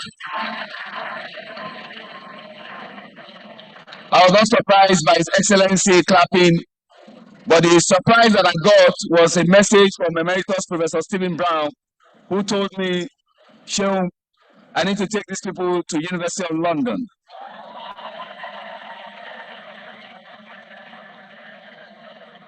Now we go straight to presentation of awards. And at this juncture, may I humbly and respectfully invite Madam Vice-Chancellor, Professor Folashade Tolulope Ogushola, OON, FAS, to be assisted by Professor Risikat Oladoyin Dauda, the Director, Distance Learning Institute, as we make a few presentations. And of course, there's no gainsaying that the first recipient will be the man who wowed us as the chairman of today's occasion, the 14th Vice President in Nigeria's history, His Excellency, Professor Oluyemi Oluleke Osinbajo, GCON, SAN, and back then at Igobi College, he was simply called Senior Yemi. A round of applause, please, for him.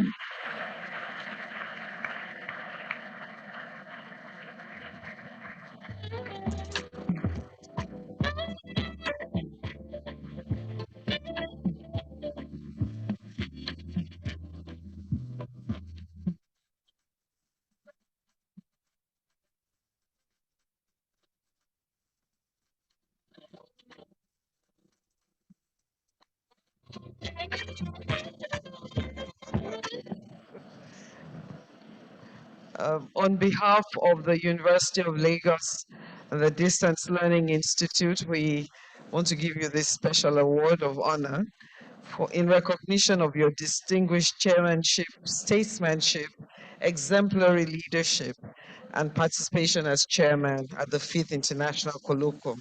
And to say welcome home again. Congratulations.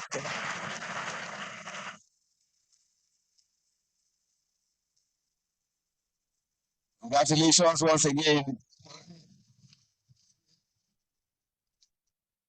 I recall one of the many things we call him Senior Yemi back then in the Igobi College. I didn't meet him in school, please, so I don't get into trouble.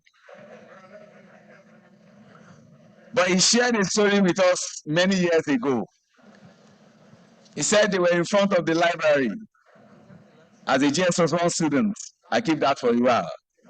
Emeritus Professor Stephen Brown, the guest lecturer.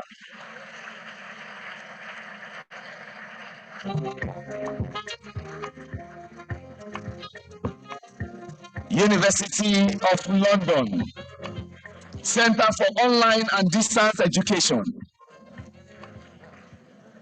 Well, yeah, on behalf of the University of Lagos and the Distance Learning Institute, would like to give you this award in recognition of your participation as a keynote speaker and to welcome you to Nigeria. Thank you very much for giving us such an interesting and illuminating lecture. Thank you very much. Congratulations. Thank you very much, Emeritus Professor Stephen Brown. Thank you very much. I said it was an honor to come here, and now I'm doubly honored. I have been to Nigeria before, and it already has a special place in my heart. But after today, even more special. Thank you so much. You're welcome. Thank you very much. Emeritus Professor Stephen Brown, please, for now, I don't want to come to University of London because I know that's what you are telling BT. I still want to remain in Unilag. I'm okay here. I'll tell you when I want to come. Thank you. All right, we are not done. The period when the presenter is being presented, interviewer becomes interviewee. Ladies and gentlemen, at this juncture, the next recipient of an award is the Wonder Woman of year 2025 for Guardian. And the woman who just won the STEM award, ladies and gentlemen, my amiable Vice-Chancellor, Professor Folashade Tolulope Ogunshola, OON, FAS, Future Ready Vice-Chancellor. Yes, ma'am. On behalf of every one of us in DLI, ma'am, we are presenting this to you for your unwavering support. You've been such a wonderful mother to us in DLI. Thank you very much, ma'am. Congratulations, ma. Congratulations. Ma, the final one, you think we are Gen Z, and there's something we call shock one back on. She'll be shocked because she didn't have the stages. Ladies and gentlemen, please give the mic to the VC, not me. Thank you, ma. The period where I'm already. Madam Vice-Chancellor, at this juncture, you do me a favor. We need to appreciate the woman who is taking Distance Learning Institute of University of Lagos to the permanent side. A professor of economics. For her own award, she never envisaged. We shock her. Professor Riskat Oladoyin Dauda, first female professor of economics in University of Lagos.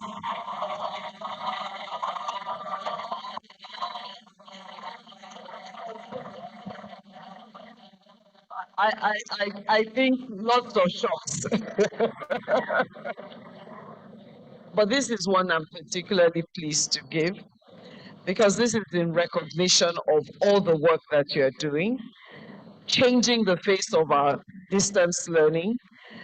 You stand on the shoulders, but you're taking it to another level. And I know that the work is not done yet. I want to thank you for the exemplary service that you have, your visionary leadership, and your outstanding commitment to taking the distance learning to the next level. Congratulations.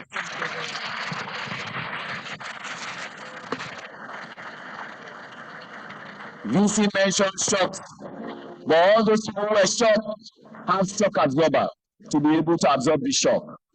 Thank you. Congratulations, everyone. All right, as we try to bring this first part to a close before we get into the panel session, one goodwill message will come. And that one goodwill message will be on behalf of the other distance learning institutes, the open institute that we have, the directors that are here in their large numbers. They will just pass their message across to Professor Riskat Oladoyin Dauda. But the only person that is coming to speak for 120 seconds, approximately 2 minutes, is the President, Open and Distance E-Learning Association of Nigeria, Professor Francis Egbokari, the Colloquium guest speaker for yesterday. So for just 2 minutes, he will be speaking on behalf of all the other people that we have from various universities that are here. So you can please pass your message across to Professor Riskat Olado Indaoda, the director of DLI. And for 2 minutes, we would allow Professor Francis Egbokari to please do his thing. And in the words of Frank Ido, in those days, who wants to be a millionaire, your time starts.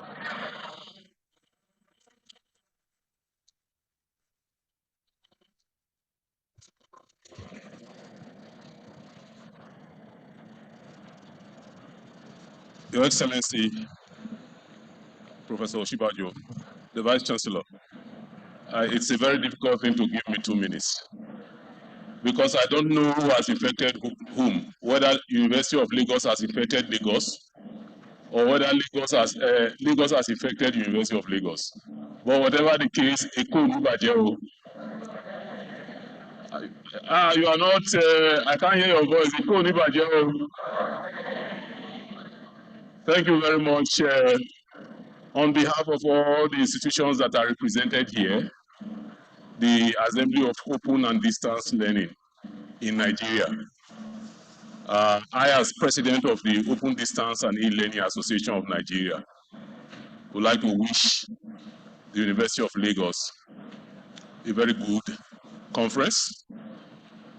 This institution has been in the forefront of the propagation of this mode of learning as one of those institutions that give birth to distance learning in Nigeria, and as an institution continuously in the forefront of innovation in ODL. We believe that with the kind of beautiful keynote that has been delivered and the very, very informed speech that was given by His Excellency today, we can expect that very good deliberation will proceed from here. So on behalf of the Assembly of Open Distance Learning, on behalf of the association, we want to say that the University of Lagos will continue to move forward. You will not only be leading us in terms of the good routes and the waterfronts, but also in terms of ODL. It's always an opportunity to be in Lagos. Unilag must continue to give leadership. As I was discussing with the director yesterday, I said it's not enough for you to stay in your own cocoon by yourself and do your thing. Lagos is the center of action. 70% of learners in ODL derive their inspiration from Lagos. So it's important that Lagos will work with the ODL community, works with ODLAN, works with the National Universities Commission, and every other association that is involved in learning to ensure that this nation is moved forward. Funding is not the primary problem. The primary problem is thinking. I think once we know what the context demands, as the keynote speaker has said, context is very important. Technology is not everything. Learning is primary. And we can do great things for our people. We can lift our people out of poverty. We can lift our people out of suffering. We can give our people a reason to hope. And I believe that this is just the beginning. So have a great colloquium. It's already started on a very big note. To have a great man like the former Vice President right in your midst is not mean feat. And then, of course, our dynamic Vice-Chancellor and her dynamic team. So we are confident that Nigeria is moving forward with this colloquium. Let this not be the last, please. Because part of the problem we have always is a problem of sustainability. Kindly let this continue so that in another 100 years, some of us will come as reincarnations to attend this colloquium. Thank you very much.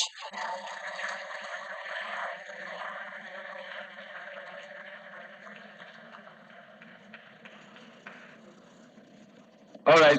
Thank you very much, Professor Francis Bokari. With that excellent summation on behalf of everyone, it has brought us to part one.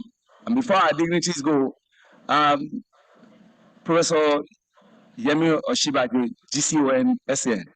I'm in no position to tell you, please step forward, sir. There's something you need to just do for us very quickly. Thank you. Please, a round of applause for him, please.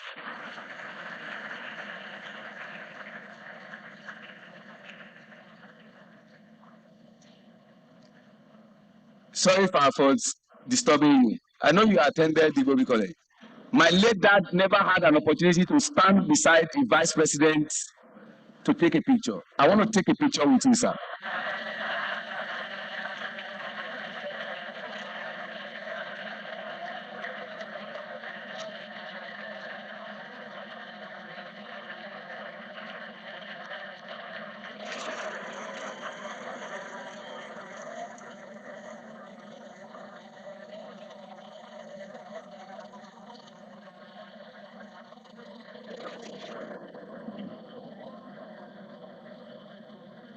In life, you must make a choice to take a chance.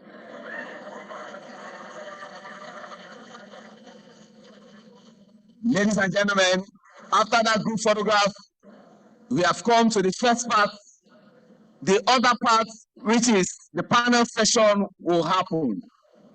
But you will agree with me that we are really having fun here with this amazing colloquium. A round of applause for you all. To all our secondary school students who are here, we celebrate you.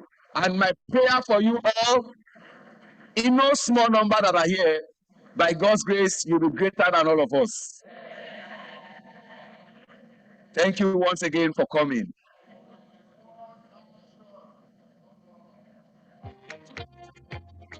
Thank you very much. A round of applause for all our dignitaries, including the Vice President of the Federal Republic of Nigeria.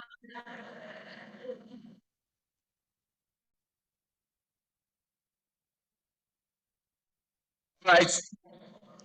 We are getting straight into the panel session.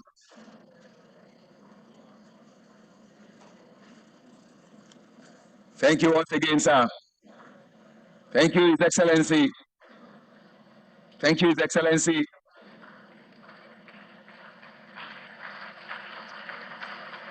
All right. We are getting into the panel session. The very first panelist I need to bring on stage, please jam your hands together for the immediate past Vice-Chancellor, National Open University of Nigeria. With a warm applause, Professor Olufemi Peters. Please, a round of applause for our first panelist. We can do better to appreciate him, please.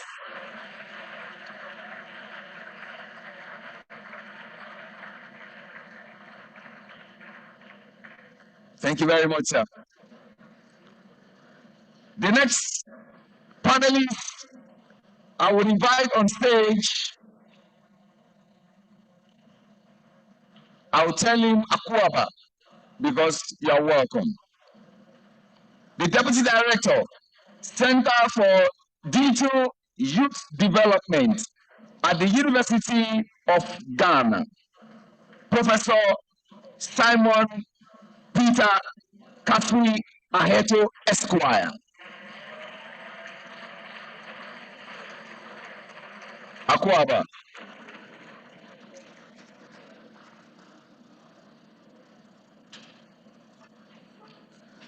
The next person I will be bringing on stage, the Director, Amadu Bello University Zaria, Distance Learning Center, Professor Muhammad Bashir Muazu.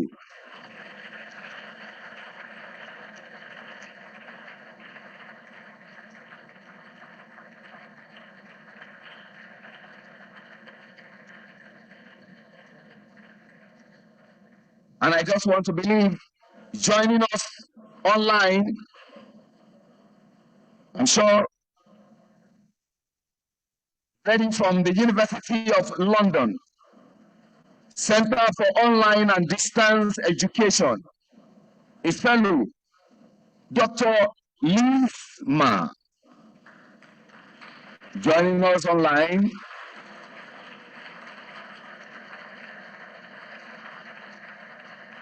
And of course, the last but not the least, the moderator of this great panel session, the director of the Open and Distance Learning Center at Afe Babalola University, Ado-Ekiti, Abuad, Professor Tolulope Adeola Ogunlufin.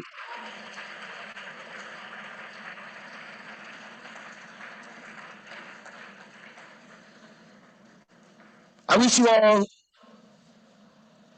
great engagement that promises to be highly engaging, stimulating, and thought-provoking. At this juncture, my job is done for now. I will be back.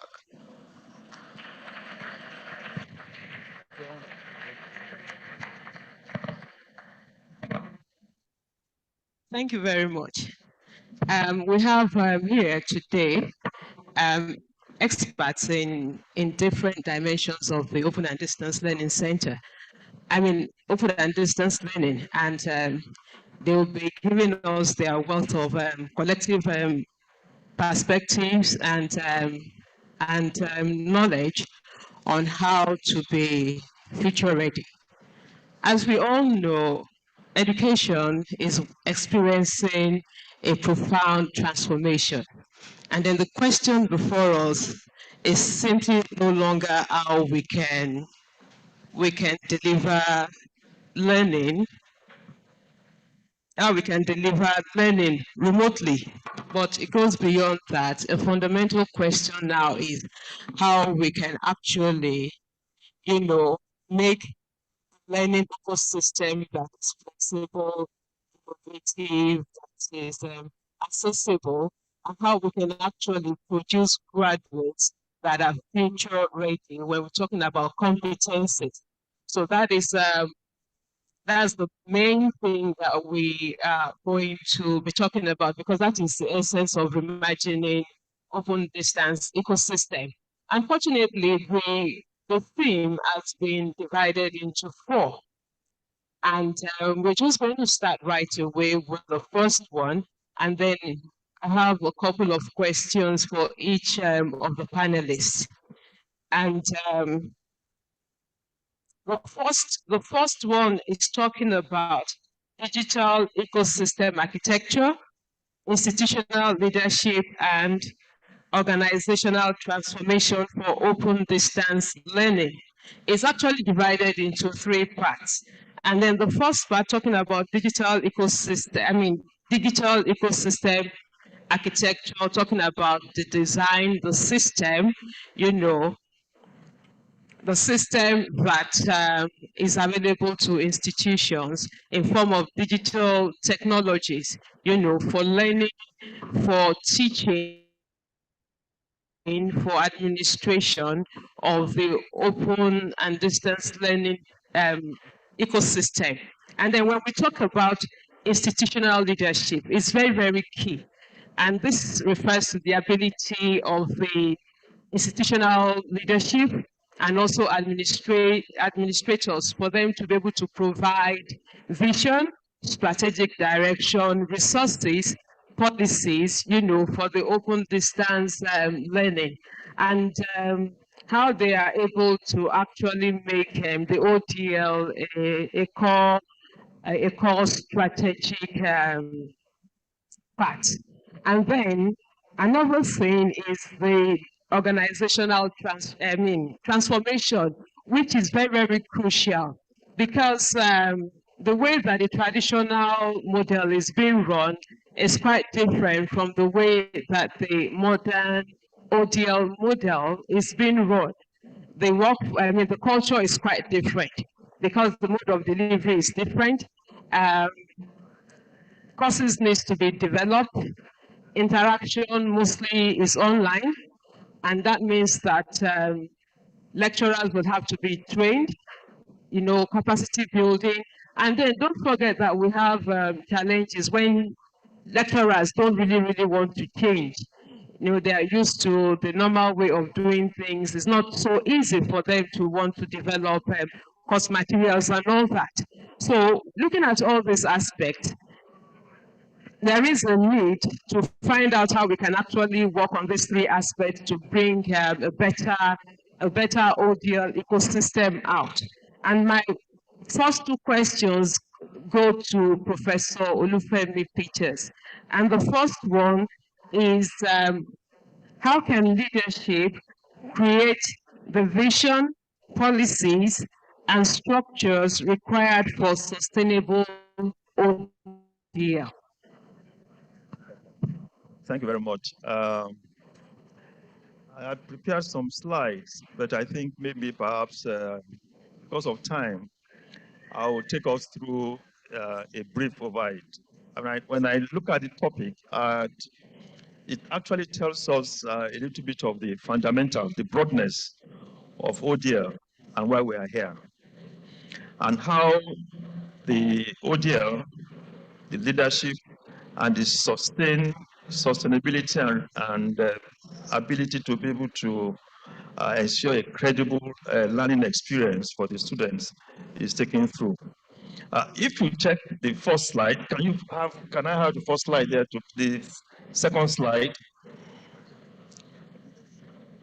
Yes, the next one, please.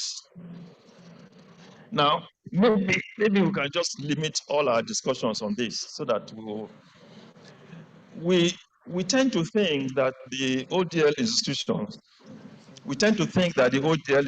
is basically just to give degrees. But things are changing from what we have today. They're changing in the sense that they are actually an ecosystem. And if we understand what an ecosystem means, it means it contains quite a number of other variables that make up a full unit.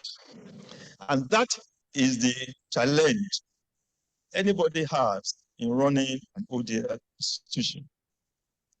Now, for us to be able to do that, the first thing perhaps we need to have is the architecture. Now, what is the architecture? That is, what are the tools, or what are we going to build the institute upon? How do we ensure that this is what we are going to have? And who is going to lead it? And if he's leading it, how is he going to transform the culture? Now, there is a different culture within ODL and within conventional universities. That culture is the main sustainability for an ODL institution. Because the culture transcends using technology. It also transcends that the people who are running the program are themselves versed in the technology that they want to use, or else we'll have an issue with it. And so, if we look at in general what is ODL itself, we see that the essence of ODL, this is an AI-generated image. The philosophy of it is to expand access. And DLI Lagos will tell you that that has been achieved, but more to do. Using flexible learning approaches with appropriate technology. Now, it is that appropriate technology that is an issue between those who are starting fresh or those who are embedded in it. And then, so you need to use technology. So who are the people? So ODL really brings out an ecosystem of students, brings out the educators, bring about technology, bring about the institutions, and also bring about what we refer to as supporters of the progress.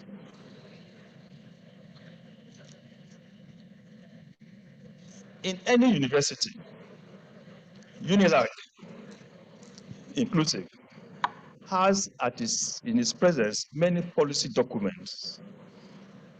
That documents represent the strategic vision of the founding fathers of the university, as well as the current management of that university. Now, the issue really is, are there universities that are able to transform the vision that they had into the student learning experience? Because it's want to have many technologies, but are your students going to have the full effect, the full implication of having a benefit of that technology that you have produced for them to have an enriched learning experience and a high student outcome? And that is the difference between architecture. This is because in any university you will have student portal, you will have student assessment, you will have registration portal, you will have finance, you will also have the payment portal, you also have the support system. That is the ecosystem.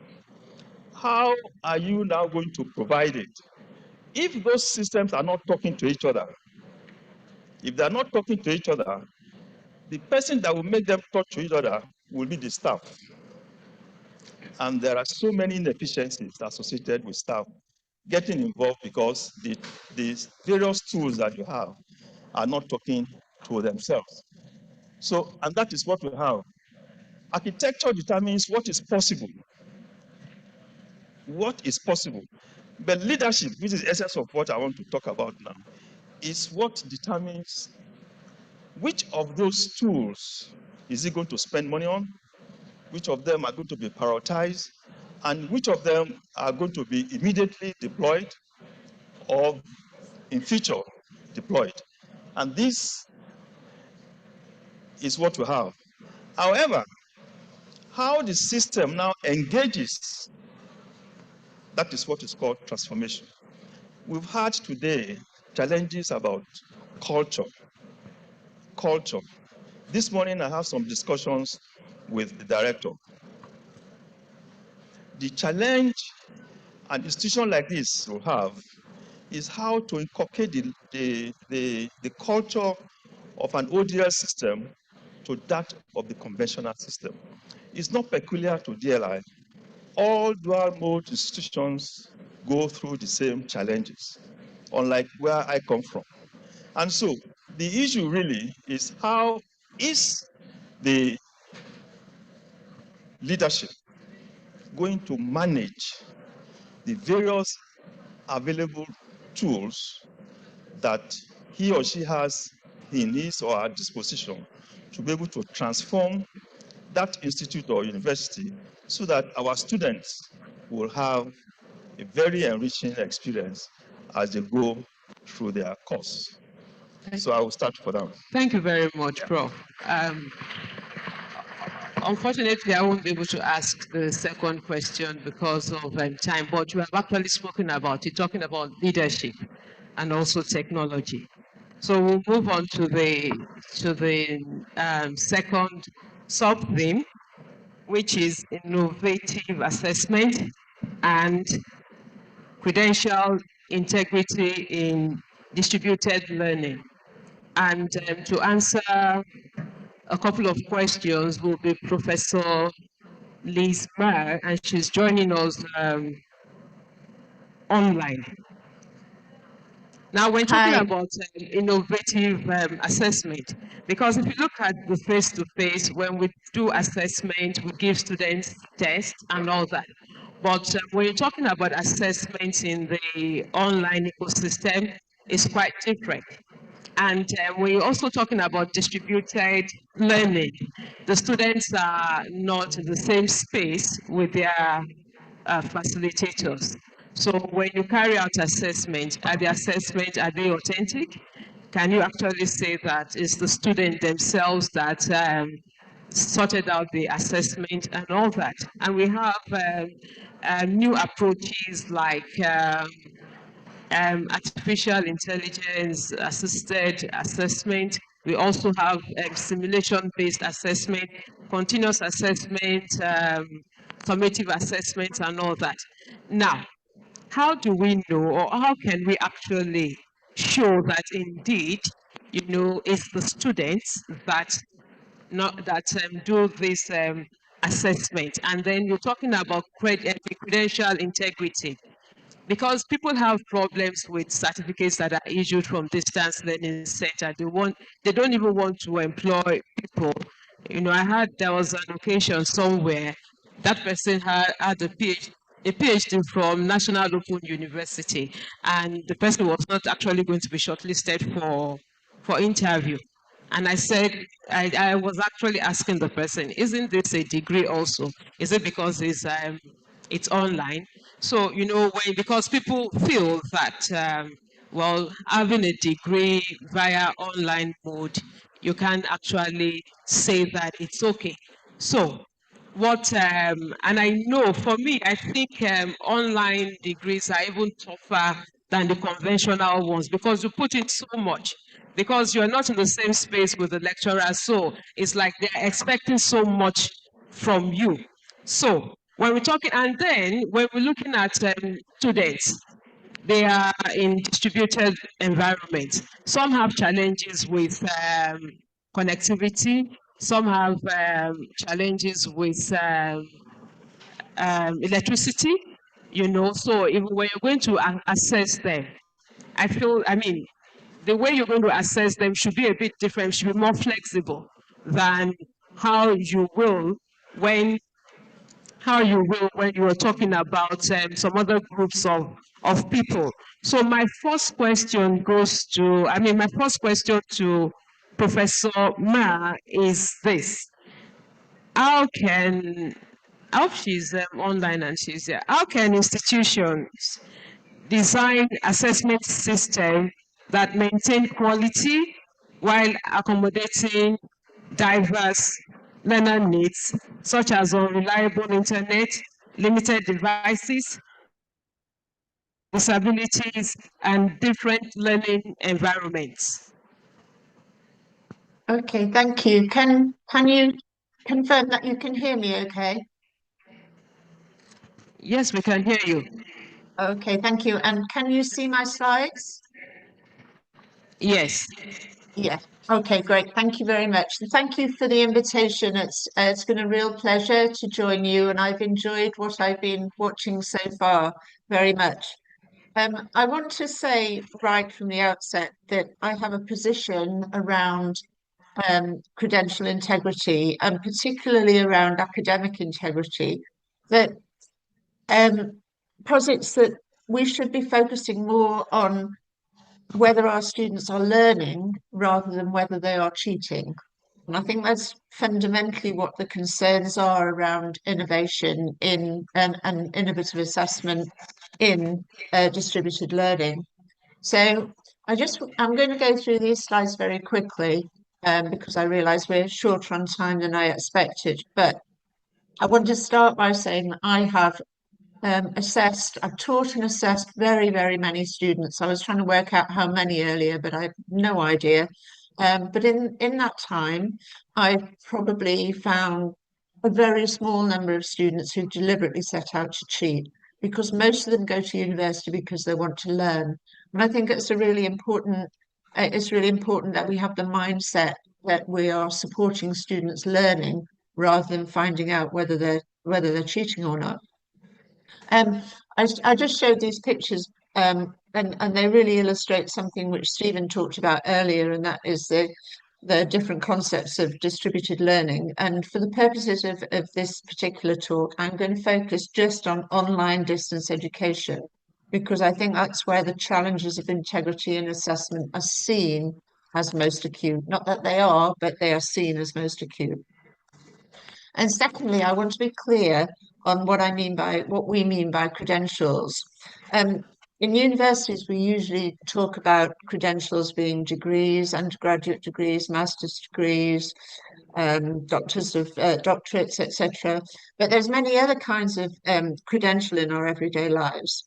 And their integrity is very much subject to context. So I've shown you on the bottom right, there's a guide badge. I don't know if you're familiar with the Girl Guide movement, but that was a badge that I earned when I was around 11 years old. It was for learning how to tie knots, and I don't remember any knots at all from that. But I do know that I used that badge to build on and get more badges. And another one, which was a real object lesson for me as a young person, was the National Cycling Proficiency Badge, which is on the left-hand side. And that was taken by all school children at age 11 in England, at least, or most school children, to show that they could be safe on the roads.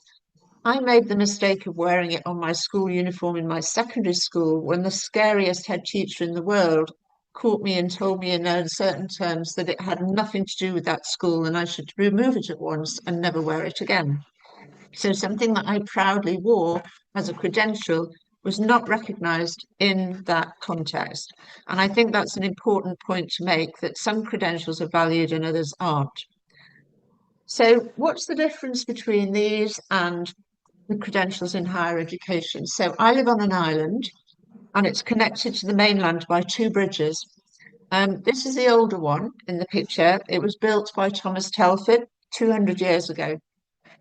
It stood the test of time, but it's recently had to be maintained by engineers who understood the original science behind it and also what modern technologies can now do. And I use this bridge often, so I want to know that the engineers who fixed it were suitably qualified to do so. I do not want to drive over it and have it fall down into the Menai Straits.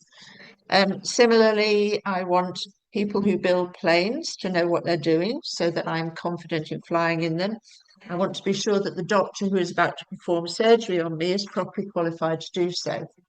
So credentials are really important. And we need to be assured of the quality. We need to know what tells us we can trust them, and we need to know that we're being fair. And I think that all lies in the assessment strategies and arrangements that we make.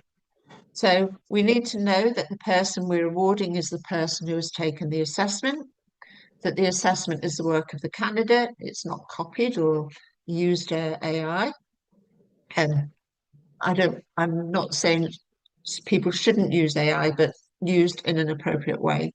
And that the assessment properly tests the learning, that it has constructive alignment, it's reliable and valid. The learning is current, it's up to date, and that it's fair and it's transparent. And those are all the things that we need to do to make sure that our assessment is satisfactory. But I want to show you just this cartoon, which has been around for a long time. And it really makes the point that assessment has to be fit for purpose, and it has to be fit for context.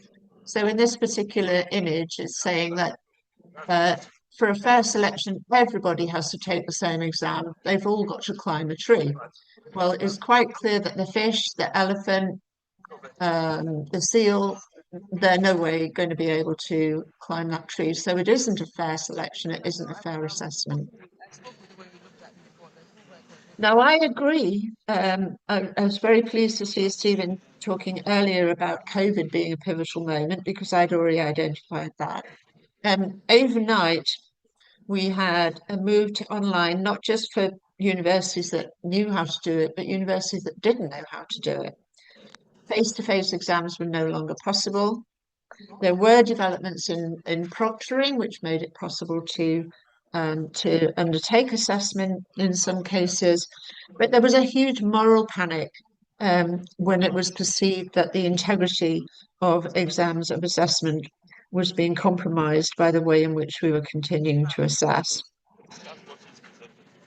So innovation then, I think, was restricted to some extent, but what COVID did show is that distance and online universities were ahead of their curve, but there was real willingness to adopt new approaches, and there was a lot of support for innovation and assessment already there. But we also had limitations on existing technologies, limited or interrupted access to internet, cost for students of equipment and broadband, even the skills to use them, cost for universities of managing assessments at scale, and a real reluctance to trust the non-traditional approaches to assessment. And this, I think, takes us to what I've called the wicked problem. A wicked problem is one which it resists solutions because there are competing contexts, policies, opinions, and they're frequently changing. So it's very difficult to come up with a solution. What do we do then? What is the problem? The problem is we don't know what controls we need to ensure the integrity of assessment when we're working in an uncontrolled context. We have to be able to convince people that rely on the outcomes of assessment that each candidate has been able to show they've met the learning outcomes. And we need to be assured that the candidate is who they say they are, is their own work, and that they've not copied others. Now, I understand the concern. And if you can't see the student when you're undertaking the assessment, how do you know that they're not looking up the answers or using AI or copying somebody else? At the same time, when you're working at a distance and at scale, how do you manage the costs and the facility for allowing students to present their work in person? So in the concept note for the conference, there was mention of specific technologies, and I want to just comment on these briefly. So we've heard talk about proctoring services earlier, and we've also heard talk of the false positives, the algorithmic bias, and the problems of cost and the problems of data security. And those are all problems which I think are very significant. Blockchain certification is always highlighted as an unparalleled security system because the certificates, once they're on the blockchain, they can't be removed, they can't be altered. I have no issue with that. But the certificate it's a certificate itself which is awarded, and not necessarily the learning for which it was awarded. And the financial environment costs of such systems have also been very widely noted. There's quite a row going on in the UK at the moment around the building of data centres, which are using huge amounts of water and energy, which is just not sustainable. And we have the issue of false matches and algorithmic bias in biometrics as well. So again, I'm agreeing with Stephen Brown here that another pivotal moment was the introduction of AI. Another moral panic ensued, and interestingly, mostly from the same people who had decried the replacement of exams with remote assessment during COVID. And the early focus was on how AI enables students to gain unfair advantage. And I think that's still the case. But we must remember that we've always had tools for learning that are used in assessment: calculators, spell checkers, grammar checkers. AI is another form of technology that can be used to support learning. And I've highlighted here a quote from a paper which I wrote with Linda Amron Cooper, Stylianos Hatzipanagas, Alan Tate, and that HE providers should embed and deepen their focus on the purpose, the context, and the values of assessment, and not be technology-led. And one of the solutions, I think, to that conundrum, and in some way addressing the wicked problem that we're facing, is to focus on authentic assessment, which came up strongly in the discussions that we had when we were writing the paper, and we believe can restore faith in assessment, which focuses on the learning journey itself.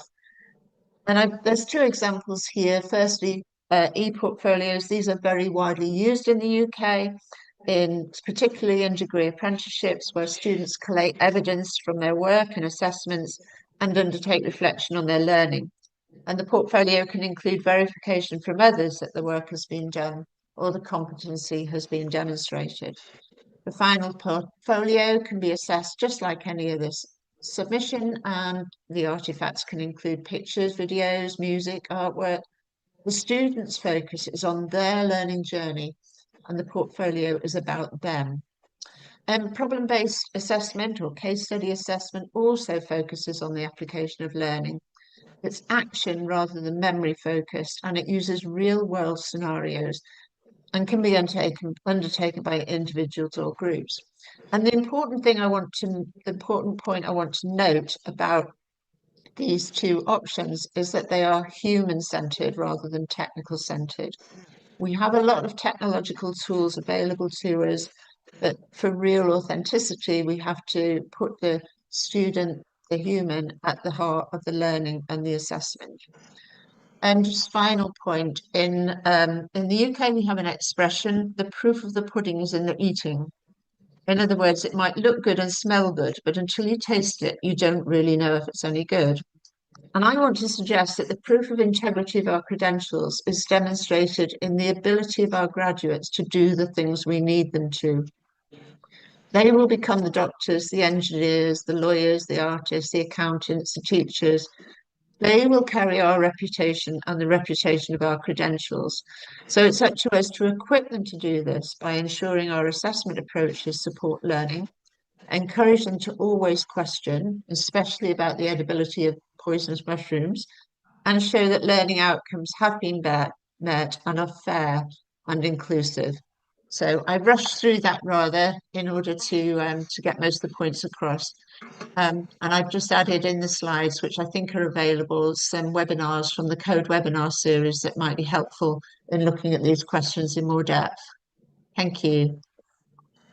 Thank you very much, Professor Liz Marr. We'll move on to the third sub-theme, which is learner lifecycle management and digital learner support system. We have students, from the beginning, recruitment to graduation and beyond, how, they can actually be helped not to drop out, reducing the rate of attrition, and how different support systems, can be used to help them, academic, administrative, IT, technical, and also social support.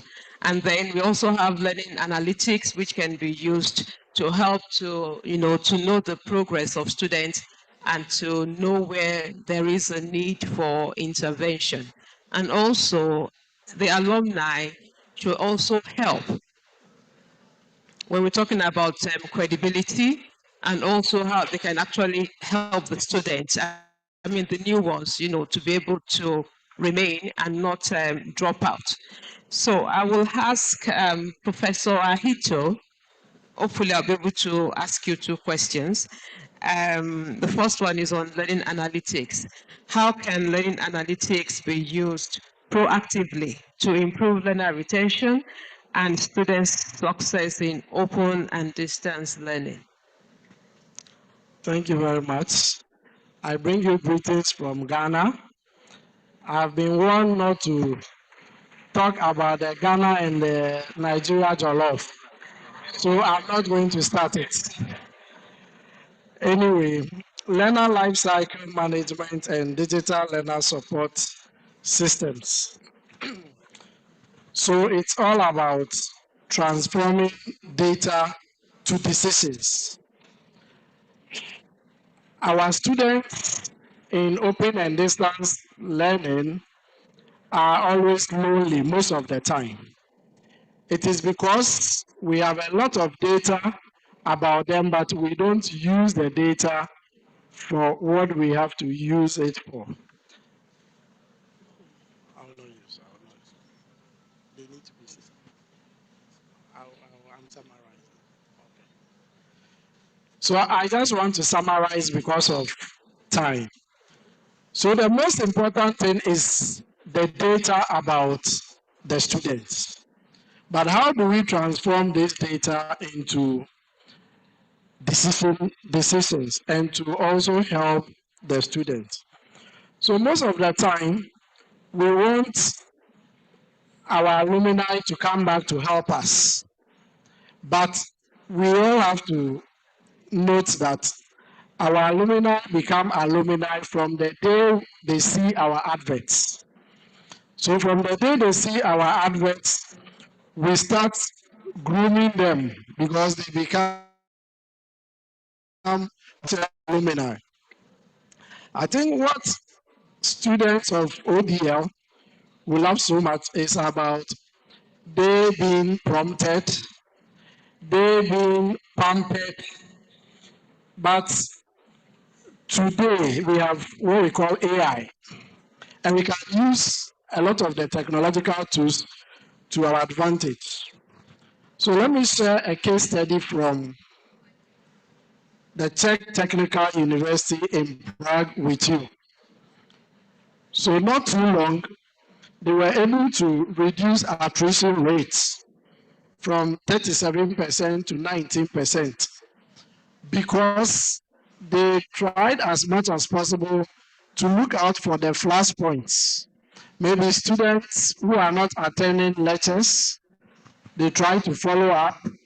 Students who are not submitting assignments, or students who are not doing very well in terms of their academic work. We have students on ODL who start very well, but drop out because of issues. So my key points here, I know senior colleagues have mentioned a lot. Well, being a lawyer, what I want to say here is that the policy is very, very important. Once the policy is there, it is able to help us to even manage the kind of data we have.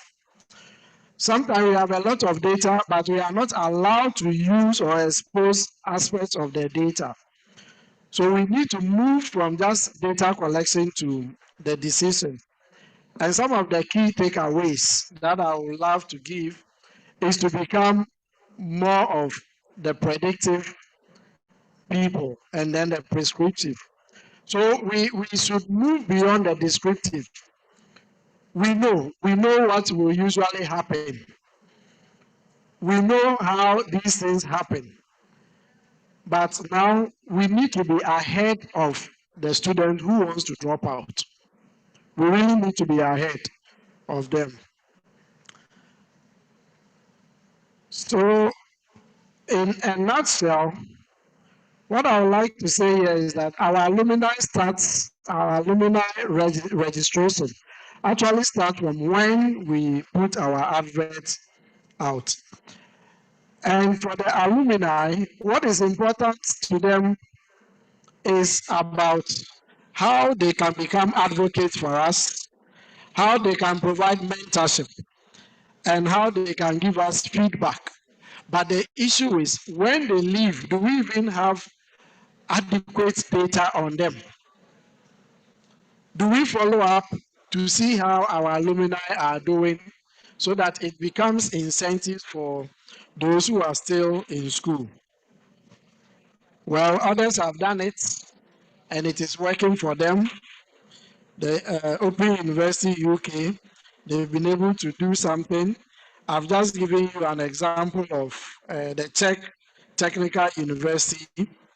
They've been able to do it. So these are case studies that I think we can actually learn from them. So finally, what I want to say here is engagement.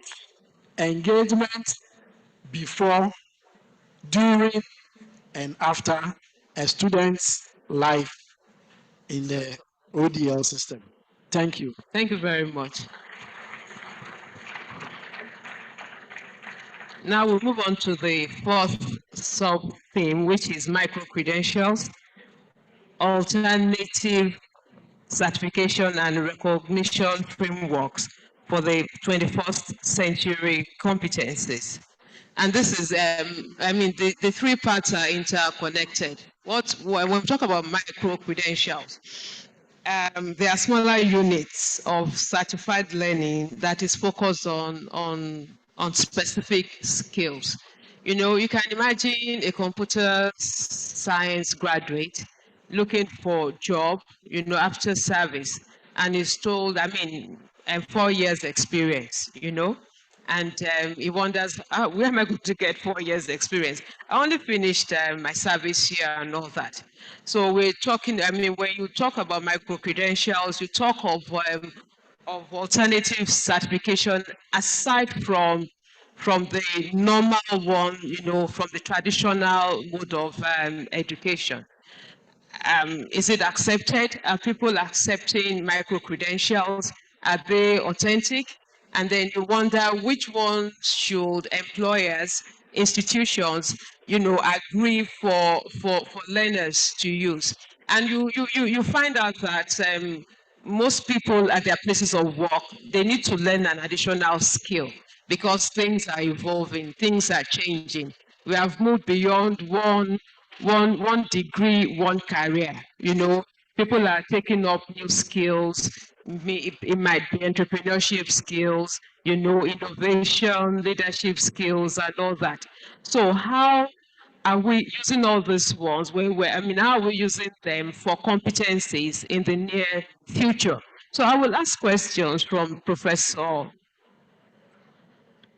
Mwazo. Yes.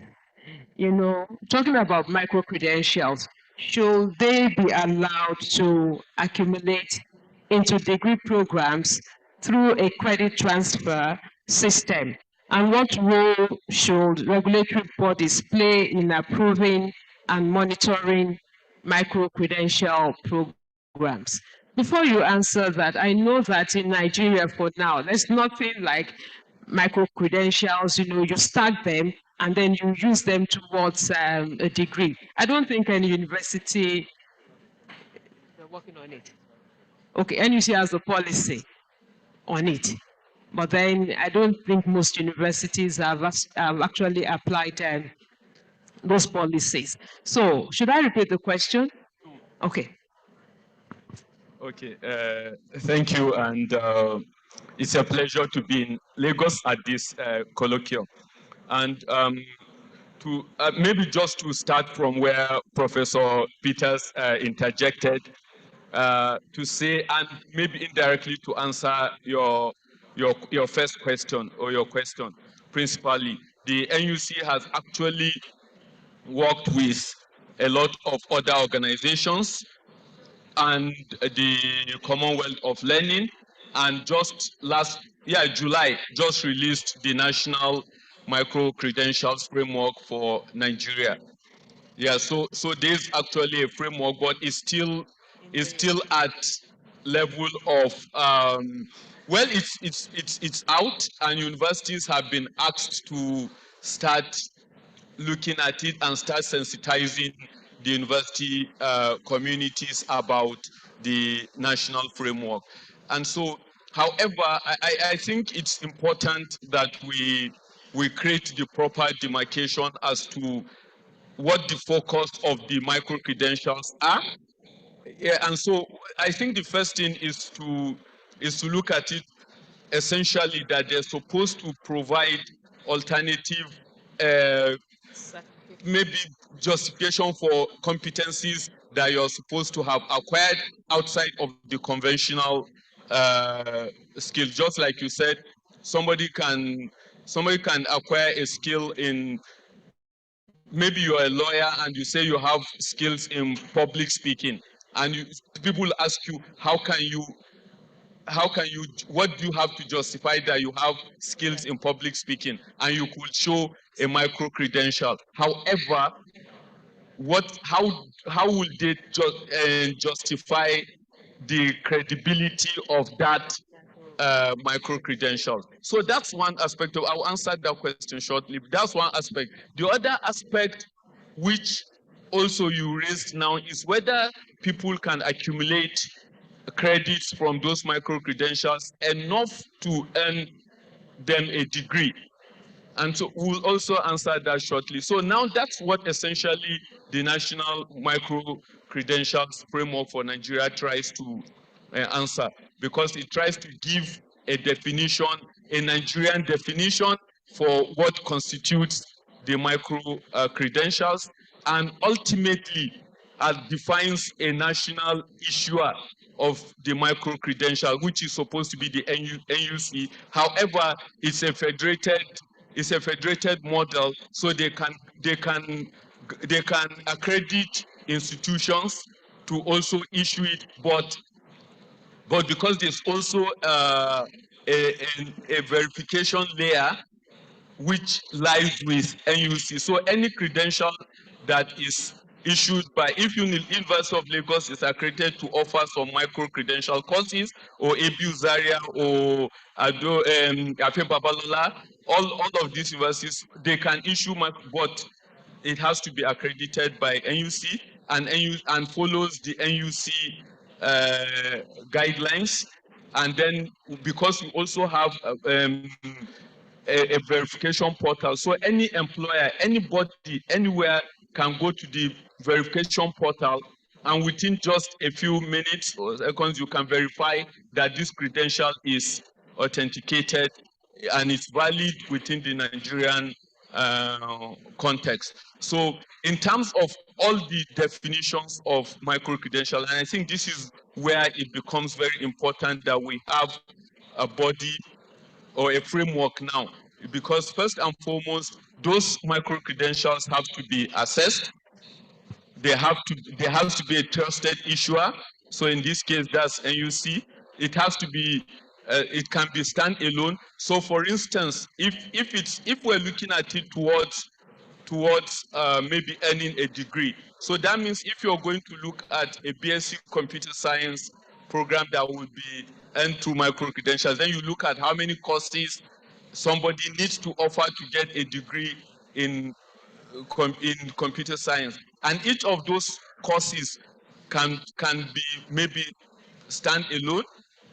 And then when you stack all the courses over a period of time, enough to earn you those credits to get a BSc in computer science, you get. So that's why they say you can have a standalone component, which is also going to be stackable. So you can stack all those standalone components to earn a degree. However, that's also maybe, to me, I don't want to be politically correct, but to me, it seems a bit far-fetched at the moment. However, I think NUC is also giving it a period of time, because there are so many things that need to be put in place to actualize that. And so the other thing is, they also are the ones that will set up the quality assurance framework, because every micro-credential course has to be tested, benchmarked against those quality assurance framework before it's given the go-ahead to proceed.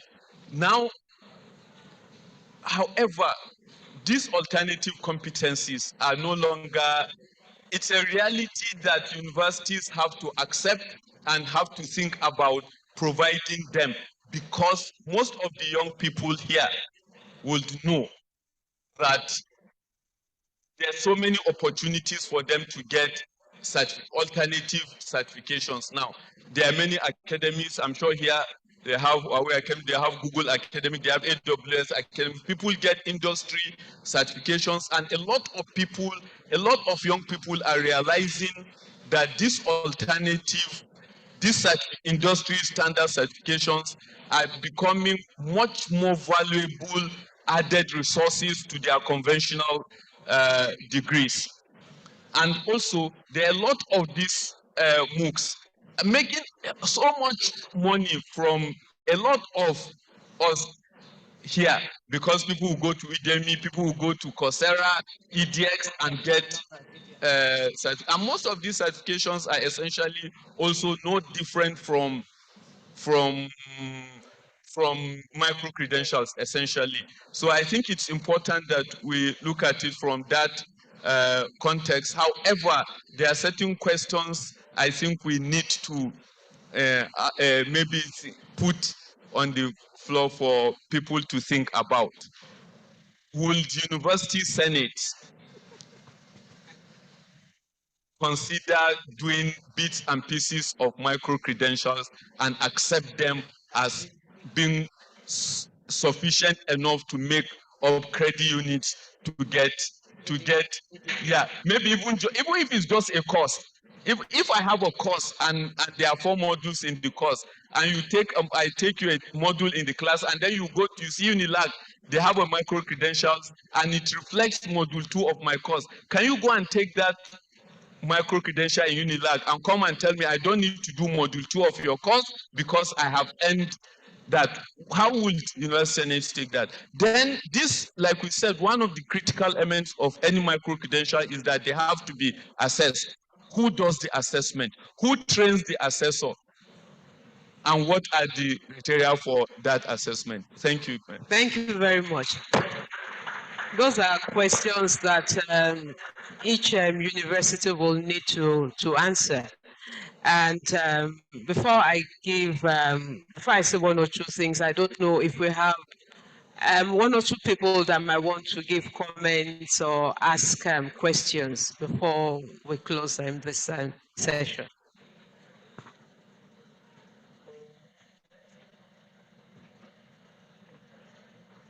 Okay. Hello.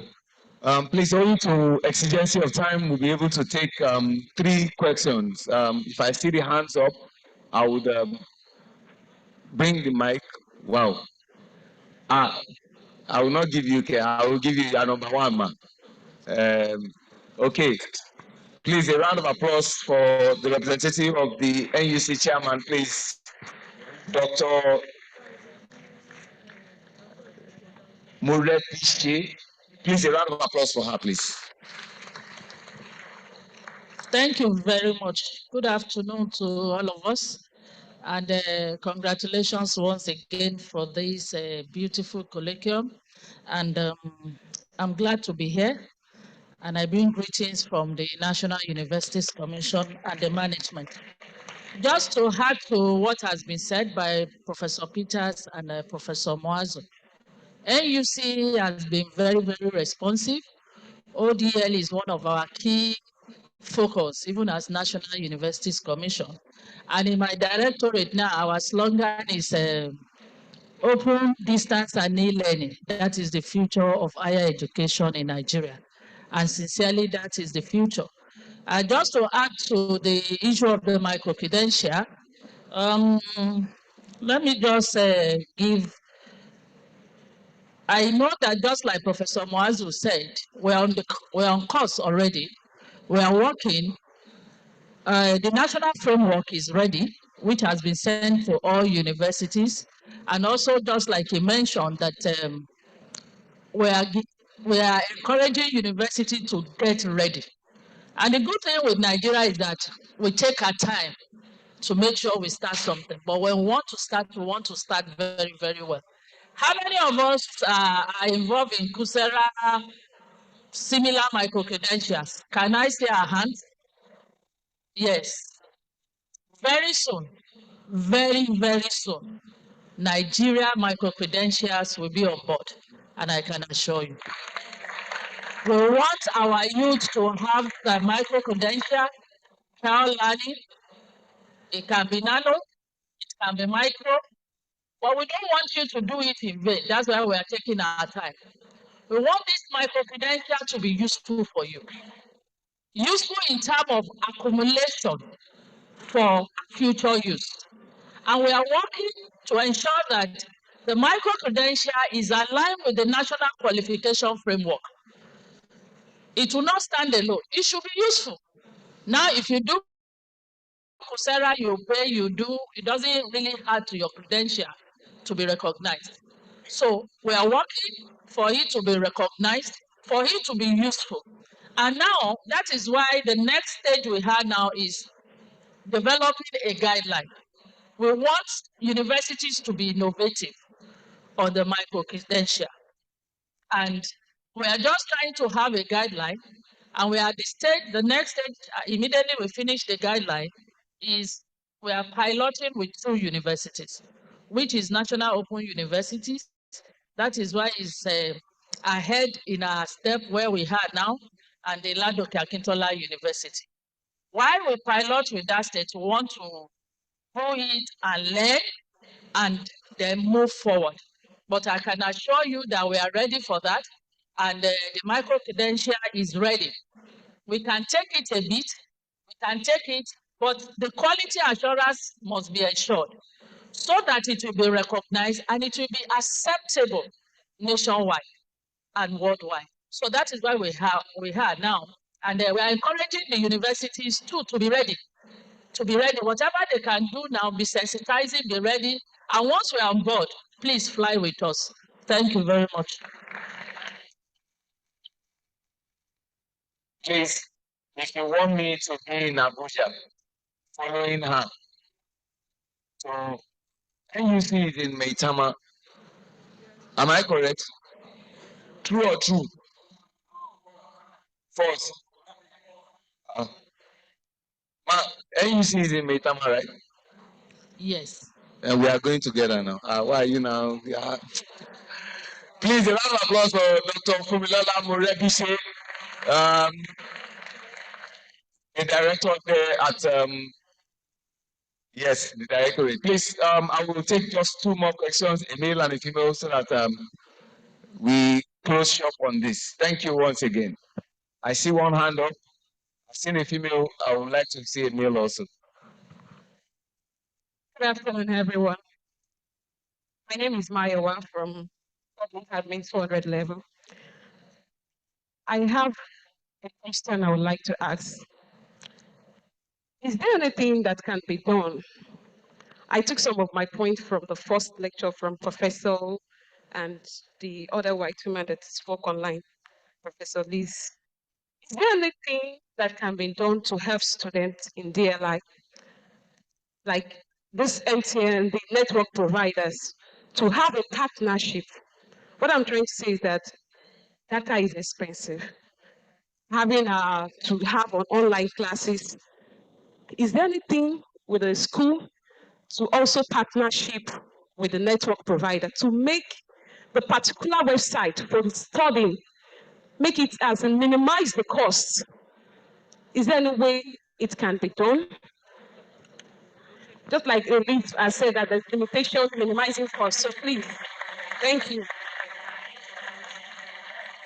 All right, I hope that is taken. One more question, and then we close shop on that. In the absence of any other question, sir. Sir? Okay, sir. And this will just be the last question before we allow our panelists to respond. Yeah, thank you, sir. My name is Dr. Ademola Aziz. But I just want to also ask the panelists how we can solve the restrictive nature of ODL programs in terms of, if you look at the programs that Unilag is running, they are very, very restrictive. What about the other engineering and technology-based? Because if we want to make ODLI accessible to majority of Nigerian youths, I think we need to open up. But how do we solve these problems? Because there are challenges to be faced. Because the students shouldn't be restricted to just these 3 courses. Thank you. Thank you very much. So we allow our panelists to respond. Thank you.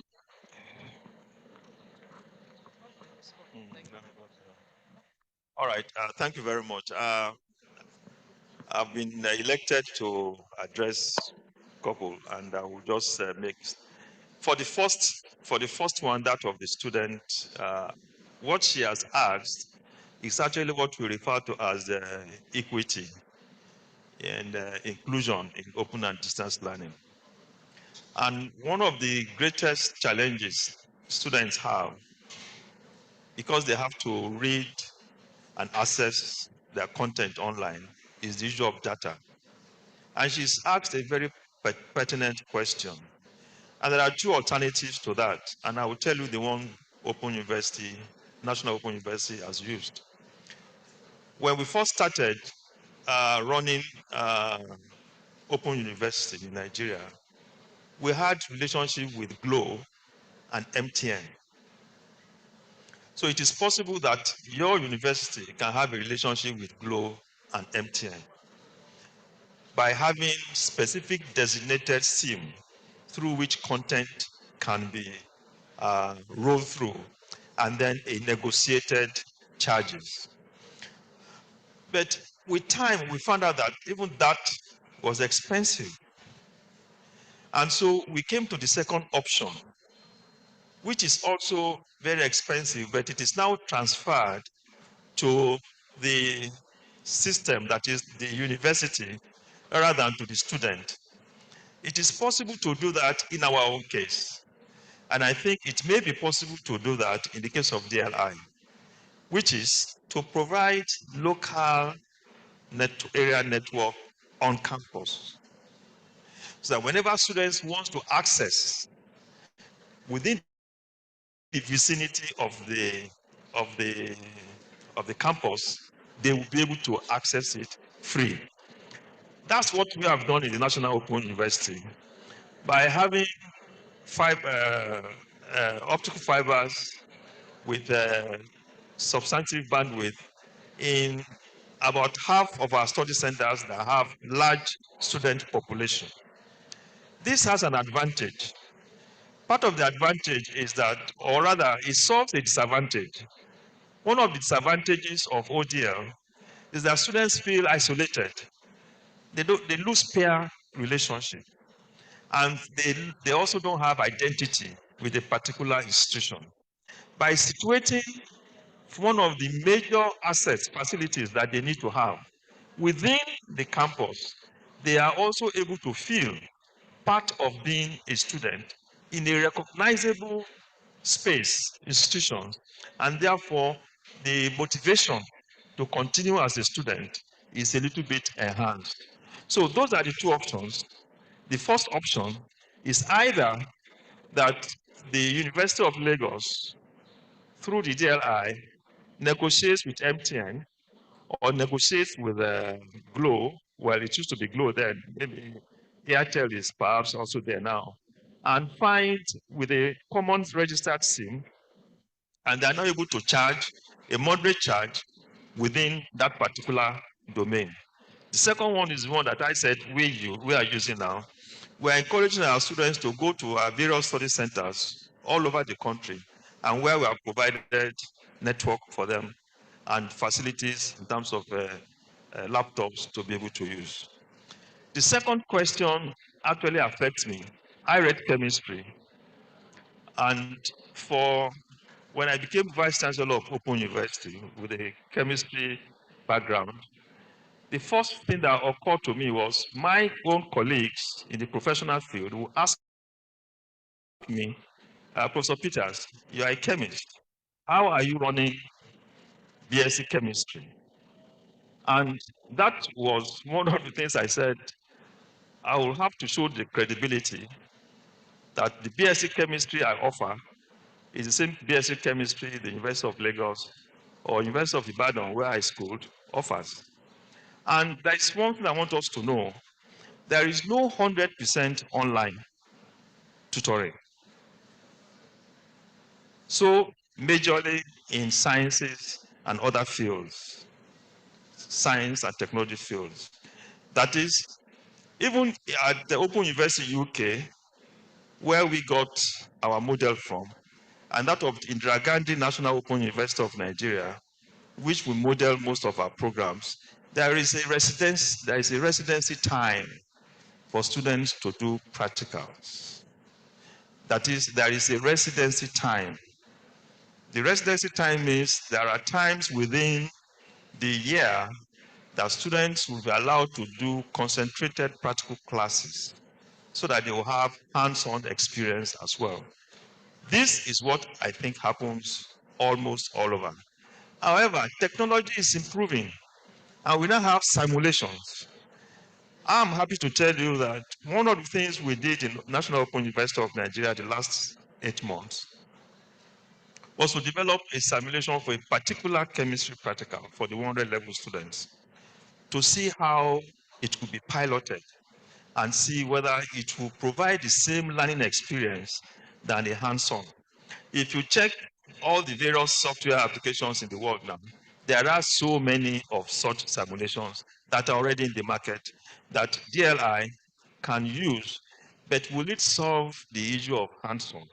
And that is the reason why I said the hybrid, like Prof said, the University of High Flux, isn't it? Was that what you said? iFlex. It's a very important concept that DLI and indeed all distance learning institutions must adopt. That is what we are doing at National Open University of Nigeria. No 100% online. Some courses are 100%, some are not. And the issue of having the engineering in Europe, some engineering courses are already being offered by online learning. So, but in Nigeria, it's a gradual process. We are even battling with to have that of natural sciences. Because if you are training teachers, BSc education chemistry, BSc education physics, they must be able to do practicals, and they must be able to pass this on to their students at the lower level of education. So that is my comment. Thank you very much. Thank you very much. Thank you very much. I want to thank our participants, our panelists, for their insights, regarding all the different sub-themes. Thank you very much. Please, before the panelists leave the stage, it is imperative that they take a picture to capture this moment. And at this juncture, please, I will just request that they have their own moments before I invite my director, Emeritus Professor Stephen Brown, and of course, my chairman of the board of DLI and the representative of the NUC to have a picture with them. But please, let's do well to appreciate our panelists, Professor Olufemi Anyide Peters, immediate past Vice-Chancellor, National Open University of Nigeria, Dr. Liz Marr, who joined us online, and a fellow of the University of London, Center for Online and Distance Education, Professor Simon Peter Kafui Aheto Esquire, who is the Deputy Director, Center for Digital Youth Development at the University of Ghana, and of course, not also forgetting the Director, Ahmadu Bello University Zaria Distance Learning Center, Professor Bashir, Muhammed Bashir. Please, don't worry, I'll join you later. And finally, our moderator, the director of the Open and Distance Learning Institute at Afe Babalola University, Abuad in Ado-Ekiti, Professor Tolulope Adeola Ogunusi. Please, a round of applause for the people who were very instrumental to what we did. Thank you. You may please go back to your seat. Thank you. While I retain, thank you. Let's go back to our seat.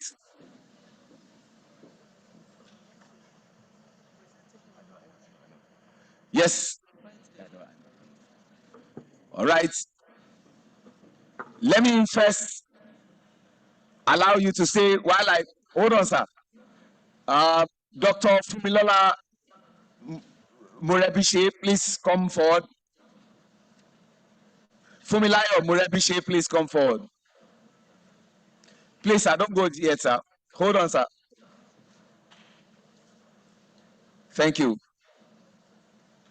The first recipient of an award is to one of our panelists. Please, a round of applause for the immediate past Vice-Chancellor, National Open University of Nigeria, Professor Olufemi Anyide Peters.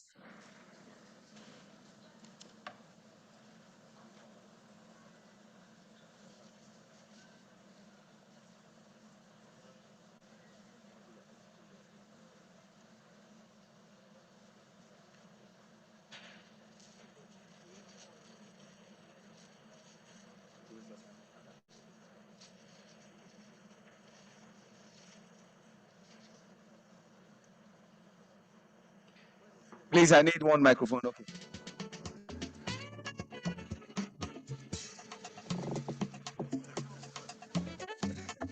Okay. This is for our dear Professor Olufemi Peters, the former Vice-Chancellor of National Open University of Nigeria. He has contributed immensely to open distance and e-learning in Nigeria. And we appreciate you for being here this morning and for that slides that we went through. It was beautiful. So on behalf of the University of Lagos DLI, and to commemorate this 5th colloquium, we present this to you. Thank you very much.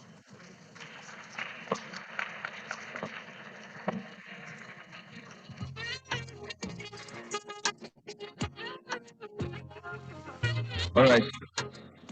Thank you. That goes along with it. You can hold that also.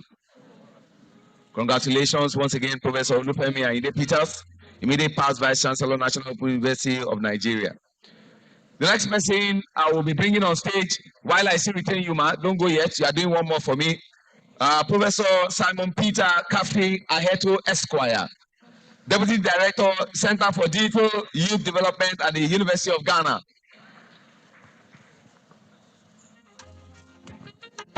Thank you so much, Professor Simon Peter, for your contribution to the success of this colloquium.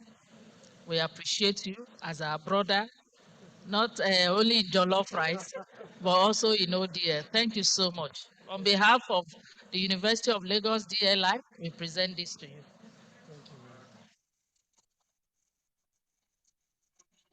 I'm sure Professor Simon Peter Aheto Esquire will not argue about which jollof rice is better. There is no basis for comparison. Abi, which one is better?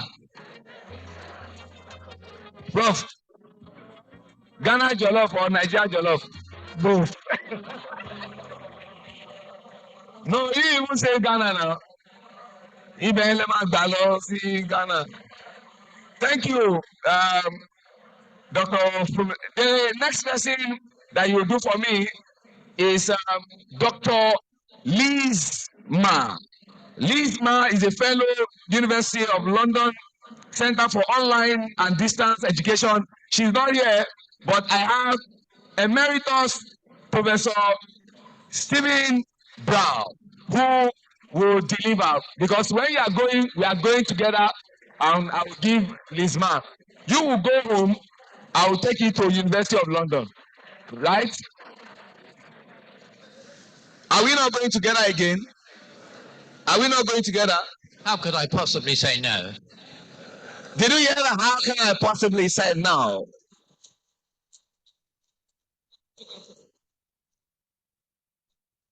Thank you so much. Our regards to Dr. Liz Marr. I know personally at our workshop yearly in London, and we hope to still meet next year in April. So, for our contribution to the success of this colloquium, we say thank you on behalf of University of Lagos DLI, and we appreciate him. We appreciate her. Thank you.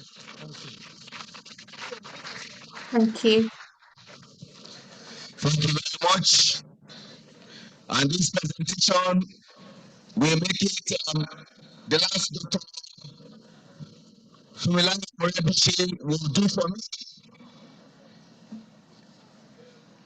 Thank you very much.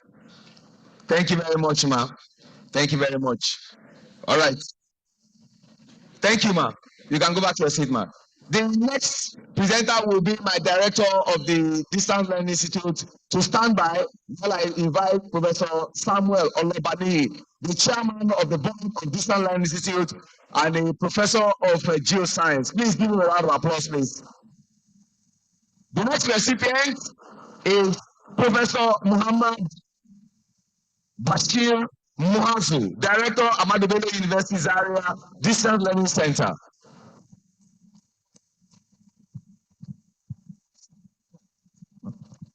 Professor Muhammed Muhazu, I want to thank you for coming. On behalf of the Vice-Chancellor, we want to appreciate your knowledge that you have shared with us and your perspective.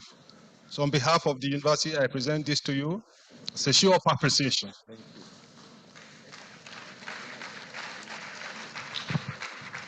Thank you.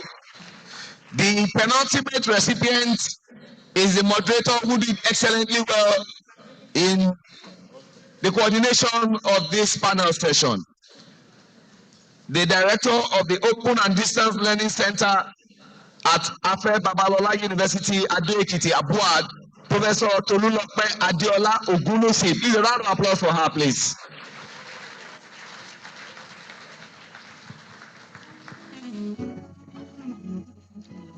Thank you, Professor Tolulope Ogunosi.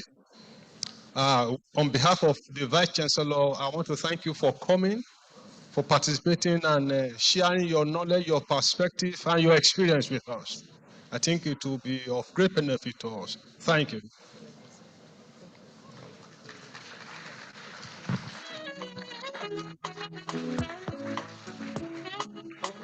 Congratulations. Thank you very much, Professor Ogunosi. All right. Of course, the last one is quite unprecedented. She is not envisaging it, but in her usual manner at the University of Lagos, the University of First Choice, and the nation's pride. We are magnanimous. We are benevolent. We are kind-hearted. We give and we don't look back. We are elephants. We are big because naturally we are big. And so, in our own way of showing appreciation to her for coming to University of Lagos, the Director of Open Distance and E-Learning, Dr. Fumilayo Morebise, we give and we don't look back. Oh, shock one back on. Come on, girl, let's go.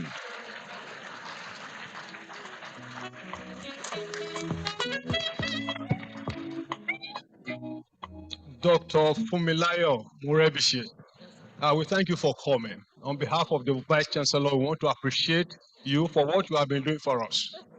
And so we appreciate that you are here in person. I want to give you this gift as a show of our appreciation. Thank you for coming.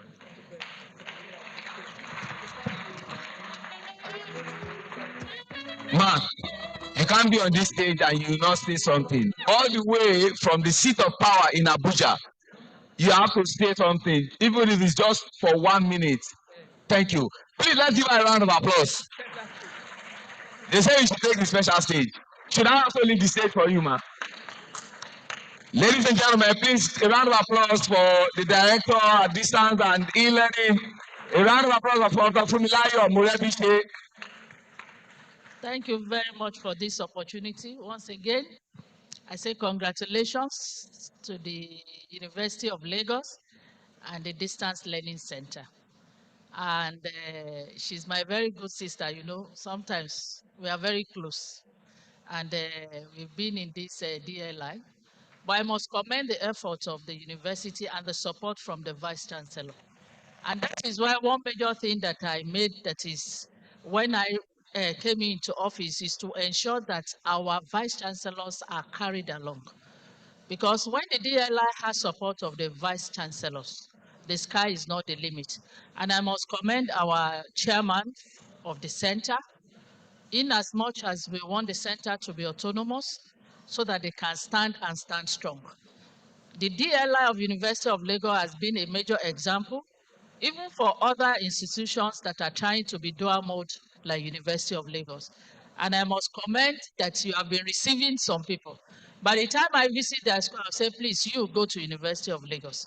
Go and ask the director how they are doing it. Then you call NUC back. So the University of Lagos has been doing well, and I must commend everybody that has been supporting the director. I will always ask for more support. And I know the sky is not the limit. Thank you very much for inviting us. So on behalf of the National Universities Commission Executive Secretary, Professor Abdullahi Yusufu Ribadu, and the whole management of NUC, We say congratulations and thanks for inviting us. Thank you. A round of applause for Dr. Fumilayo Murebishe. As we bring this 5th International Colloquium to an end, before I invite the chairman of the LOC, the future belongs to the youth. And on a day like this, where all Muslims across the globe are celebrating the Eid al-Maulud, you would expect that students should be at home. But these amazing students not only showed up, stayed back, and absorbed everything. And I want them to have their moment. And that moment is inviting them out. They will have a picture with my director, the chairman of the board, Emeritus Professor Stephen Brown, and of course, Dr. Murebishe. In no particular order, please, when I call these students, please let them step forward. They have done excellently well. Help us appreciate them because they are the future of the world. Queen's College, Lagos. Please come quickly. Shomolu Senior High School. Bagara Senior Grammar School. Deacon Adelaja. Deacon Adelaja. Label Comprehensive College, Ifako Bagada. Baptist Academy. Regan Memorial Girls. And of course, International School, University of Lagos.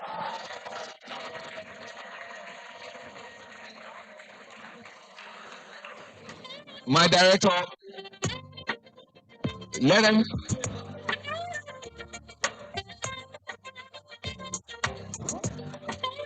The others can take the stage. We need to for this moment. Very important moment for them. Please, big shout out to all the students. Please give them a round of applause. Allen Andrews Memorial. Please give them a round of applause also. It can be properly arranged in such a way that everybody is seen. These are the future generation, the lawyers, the medical doctors, the engineers, teachers, the professors, the aeronautical engineers, the IT experts. So I'm going to give you all a direction. After the count of 3, we'll shout 5th International Colloquium. Are you there? Students, are you there? If you are there, can I hear you say, All right. After the count of 3, 1, 2, go! 1, 2, go! 1, 2, go!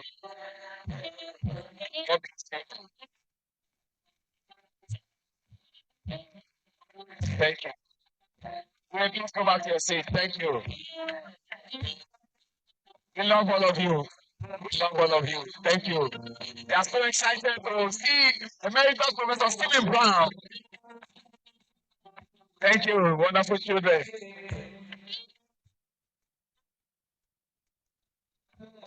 All right.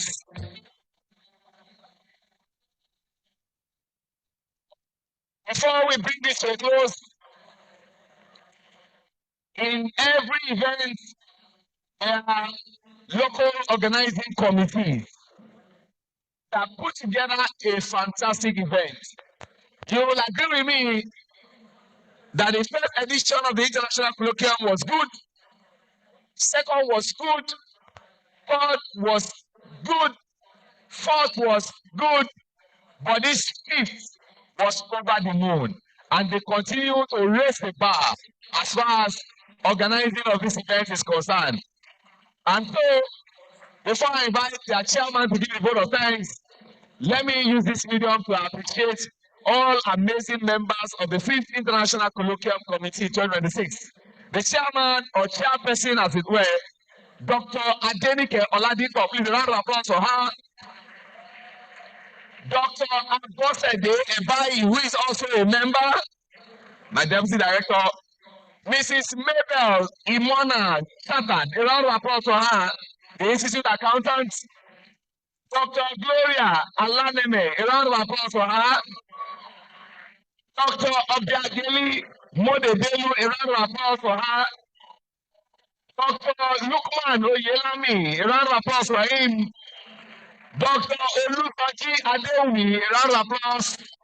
My brother and my friend, Dr. Kehinde Boriwa, Dr. Ridwanulai Abdulgani, Dr. Aheto Adenuga, Mrs. Oluwatoyi Aloku, Dr. Benga Ilori, Mrs. Pete Obasi. And finally, we call it Secretary General, we call it General Secretary, whichever one suits you is what you should run with. The person who takes note of everything that they are doing. Mrs. Grace Dosumu, a round of applause for her, please.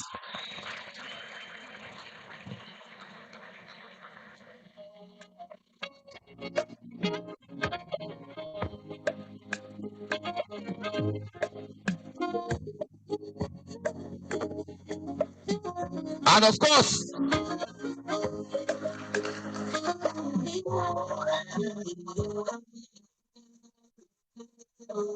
I will never fail to acknowledge my Institute Secretary, Mr. Abode Olanitori. Please, round of applause for him. Guess what? Dr. Abdulgani Ridwanulai has not only projected DLI, but he became the first member of staff of DLI to be recognized with the August Excellence Icon Award. Congratulations. We simply call it calculus for short. My problem with mathematicians, they are always looking for X. Kilo sonu lowo yi. They are looking for and why. Ladies and gentlemen, my Deputy Director, Media and Course Material, and the Chairperson of the LOC of the 5th International Colloquium 2026. Ladies and gentlemen, show some love for Dr. Oladipo for the vote of thanks. Thank you so much. Thank you, thank you. And very quickly, because of our time, I would like to align with the established protocols. First, let me give us an information about the communique.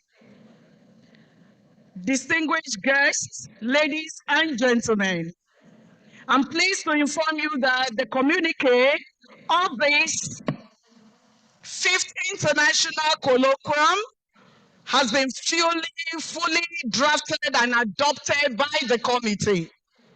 In keeping with best practices, the communique will be formally released and disseminated across various media platforms, including print, electronic, and digital channels in the coming days. We assure you that the key resolutions and recommendations will be made available to all stakeholders, the university community, and the general public for wider impact. Thank you so very much. Now to the vote of thanks. Good afternoon, distinguished guests and members of the university community. I'm sure we will all agree that today has been a beautiful and impactful day.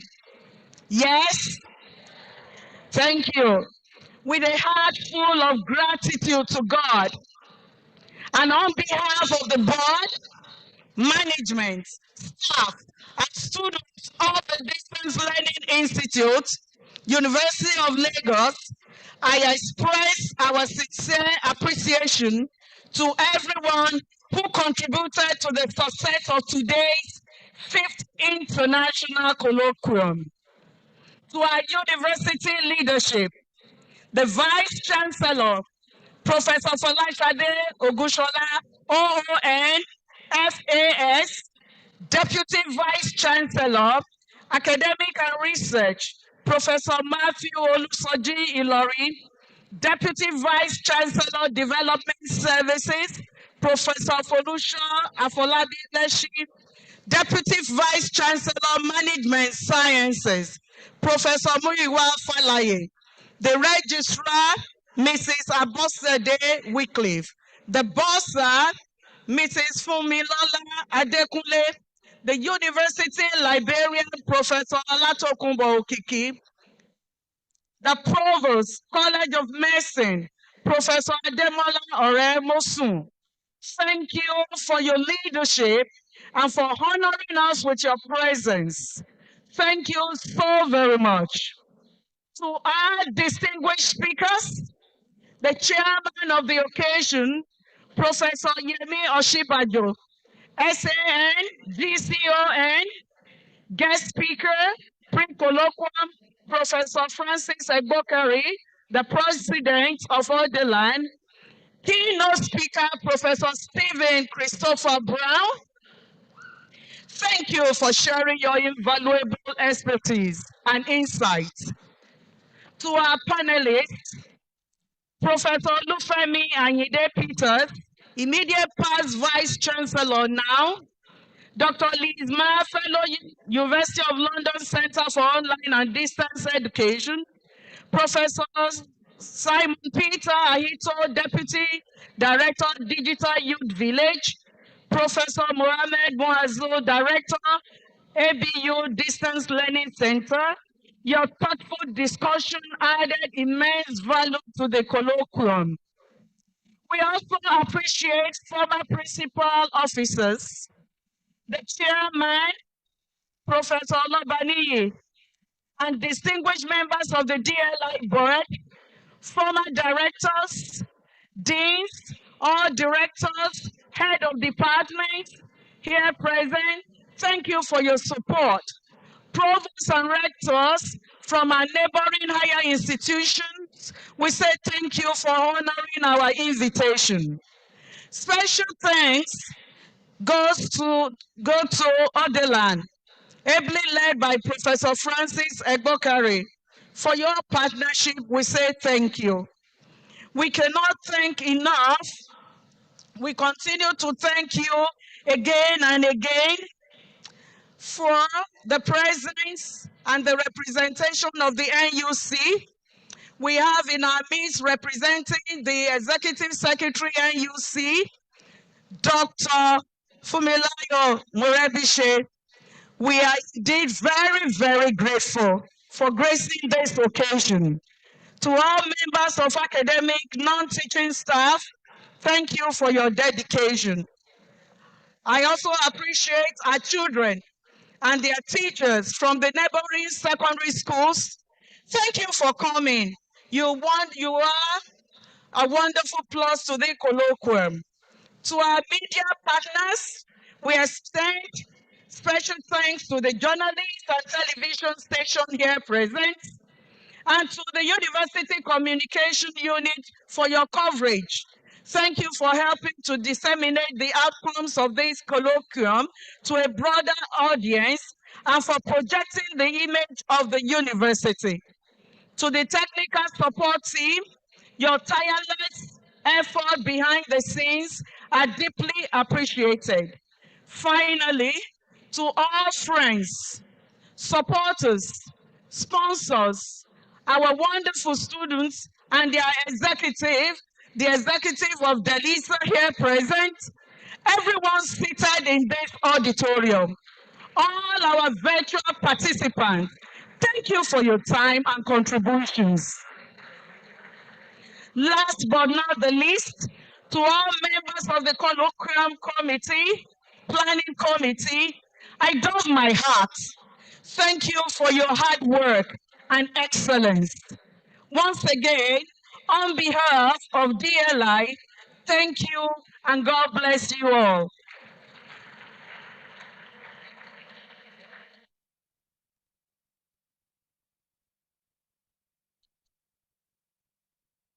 All right. Another resounding round of applause for Dr. Adenike Oladipo, the Deputy Director of Media and Cost Material and the Chairperson of the Local Organizing Committee for the 5th International Colloquium of the Distance Learning Institute, which had the theme Reimagining the Open Distance Learning Ecosystem, Technology, Policy, and Institutional Priorities. At this juncture, my message to amazing students of DLI is very, very short. By the special grace of God, when it's time for you to write your examination, you will pass your examination by God's grace. And to my wonderful secondary school students, remember the 4 C's and the 4 D's of life. Be cool, be calm, be composed, and be calculative. And the last D, be disciplined, be determined, be dedicated, and be devoted. The extra mile you go in life distinguishes between success and failure. Those who succeed will always go the extra mile. My name is Oluwaseun. I'll be your guide for this event, and you can simply call me OT. Adios amigos, gracias, obrigado, siabonga, murakoze, danke, merci, dalu, eshe. My job is done, and I'm out of here. Thank you very much. God bless you.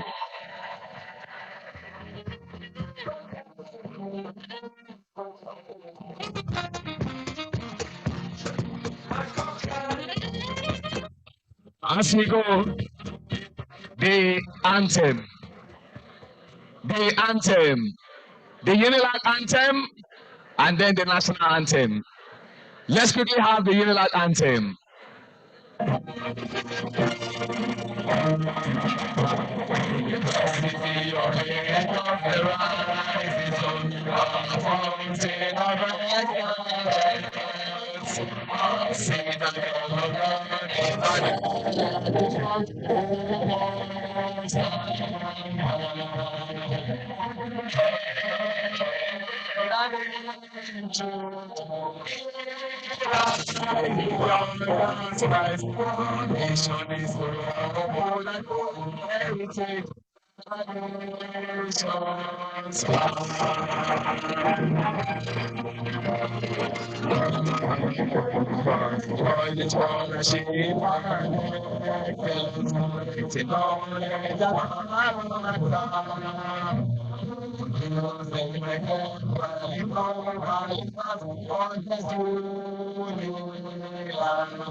Greatest Akoka! The first stanza of the national anthem.